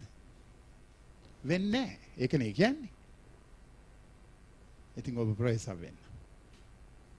විවාහ වෙන්න ඉන්න දරුවන්ට මම ඒ කියන්නේ. විවාහ වෙලා ඉන්න ඒගොල්ලෝ ප්‍රේමයෙන් බැඳෙන්න දැන්. ඉටිබන්දම පත්තු කළ කෑම ටිකක් කන්න. ආමේ බැඳලා ඉන්න ඒගොල්ලෝ. දැන් යන්න පොඩ්ඩක් එළියට ගිහිල්ලා පොඩ්ඩක් රෙස්ටොරන්ට් එකකට ගිහිල්ලා පොඩ්ඩක් ඉඳගෙන කතා කරලා පොඩ්ඩක් වෝක් එකක් යන්න අත අල්ලගෙන මට තිබුණු ලොකුම චෝදනාවක් නේ මම ශාමෙන්ගේ අත අල්ලගෙන ඇවිදින්නේ නැහැ කියලා. ඉතින් ශාමෙන් වැඩේම මට කරන චෝදනාව තමයි ඔයා මගේ අත අල්ලගෙන ඇවිදින්නේ නැහැලු. ඉතින් ඒක නිසා අත අල්ලගෙන පොඩ්ඩක් ඇවිදින්න. ආමෙන්. ඔයාගේ ආදරණීය ස්වීට් හાર્ට් එක්ක පොඩ්ඩක් කොහොමටත් බල්ලගේ ආදරයට පස්සේ තමයි ස්වීට් හાર્ට්ගේ ආදරය.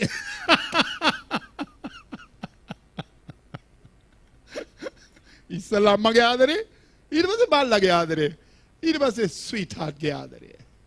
නැගිටින්න සභාව අපි දෙවියන් වහන්සේට ස්තුති කරමු. ස්වාමින් වහන්සේගේ යහපත් වචන තුල ඔබ සුව කරයි, ඔබ සුව කරයි. ඒ වගේ ප්‍රශ්නයක් ඔබ හිටියනම් ඔබ නිදහස් කරන්න ඕනේ, ඔබ සුව කරන්න ඕනේ. ස්වාමින් වහන්සේ ඉදිරියේ අපේ ආඥාව ඒකයි. ආමෙන්. දෙවි පියාණනි ඔබ වහන්සේට ස්තුති දෙනවා. ඔබ වහන්සේගේ යහපත් වචන නිසා, බලවත් වචන නිසා, අනුශාසනා නිසා ඔබ වහන්සේට ස්තුති දෙනවා. අපේ වරදවල් අපිට පෙන්වලා දෙන්න නිසා, අපේ අඩුපාඩුකම් වලට කතා කරන නිසා ඔබ වහන්සේට ස්තුති දෙනවා. ස්වාමිනී මේව තුල තව දුරටත් දරාගෙන යන්න නෙමෙයි, ඒවා නිවැරදි කරගෙන යන්න අවශ්‍ය කරන දිරිය ශක්තිය ඔබ වහන්සේ තුල ආයදිනවා. යේසුස් වහන්සේගේ නාමයෙන් මේ වචනේ ඇසූ සියලු දෙනාම ඔබ වහන්සේ සුව කරනසේක්වා. මේ වචනේ ඇසූ හැම කෙනෙකුගේම ඇතුළාන්තයට ඔබ වහන්සේ බලය, ජවය, ශක්තිය ලබා දෙනසේක්වා. මහිමේ වේවා ස්වාමිනේ. මහිමේ වේවා.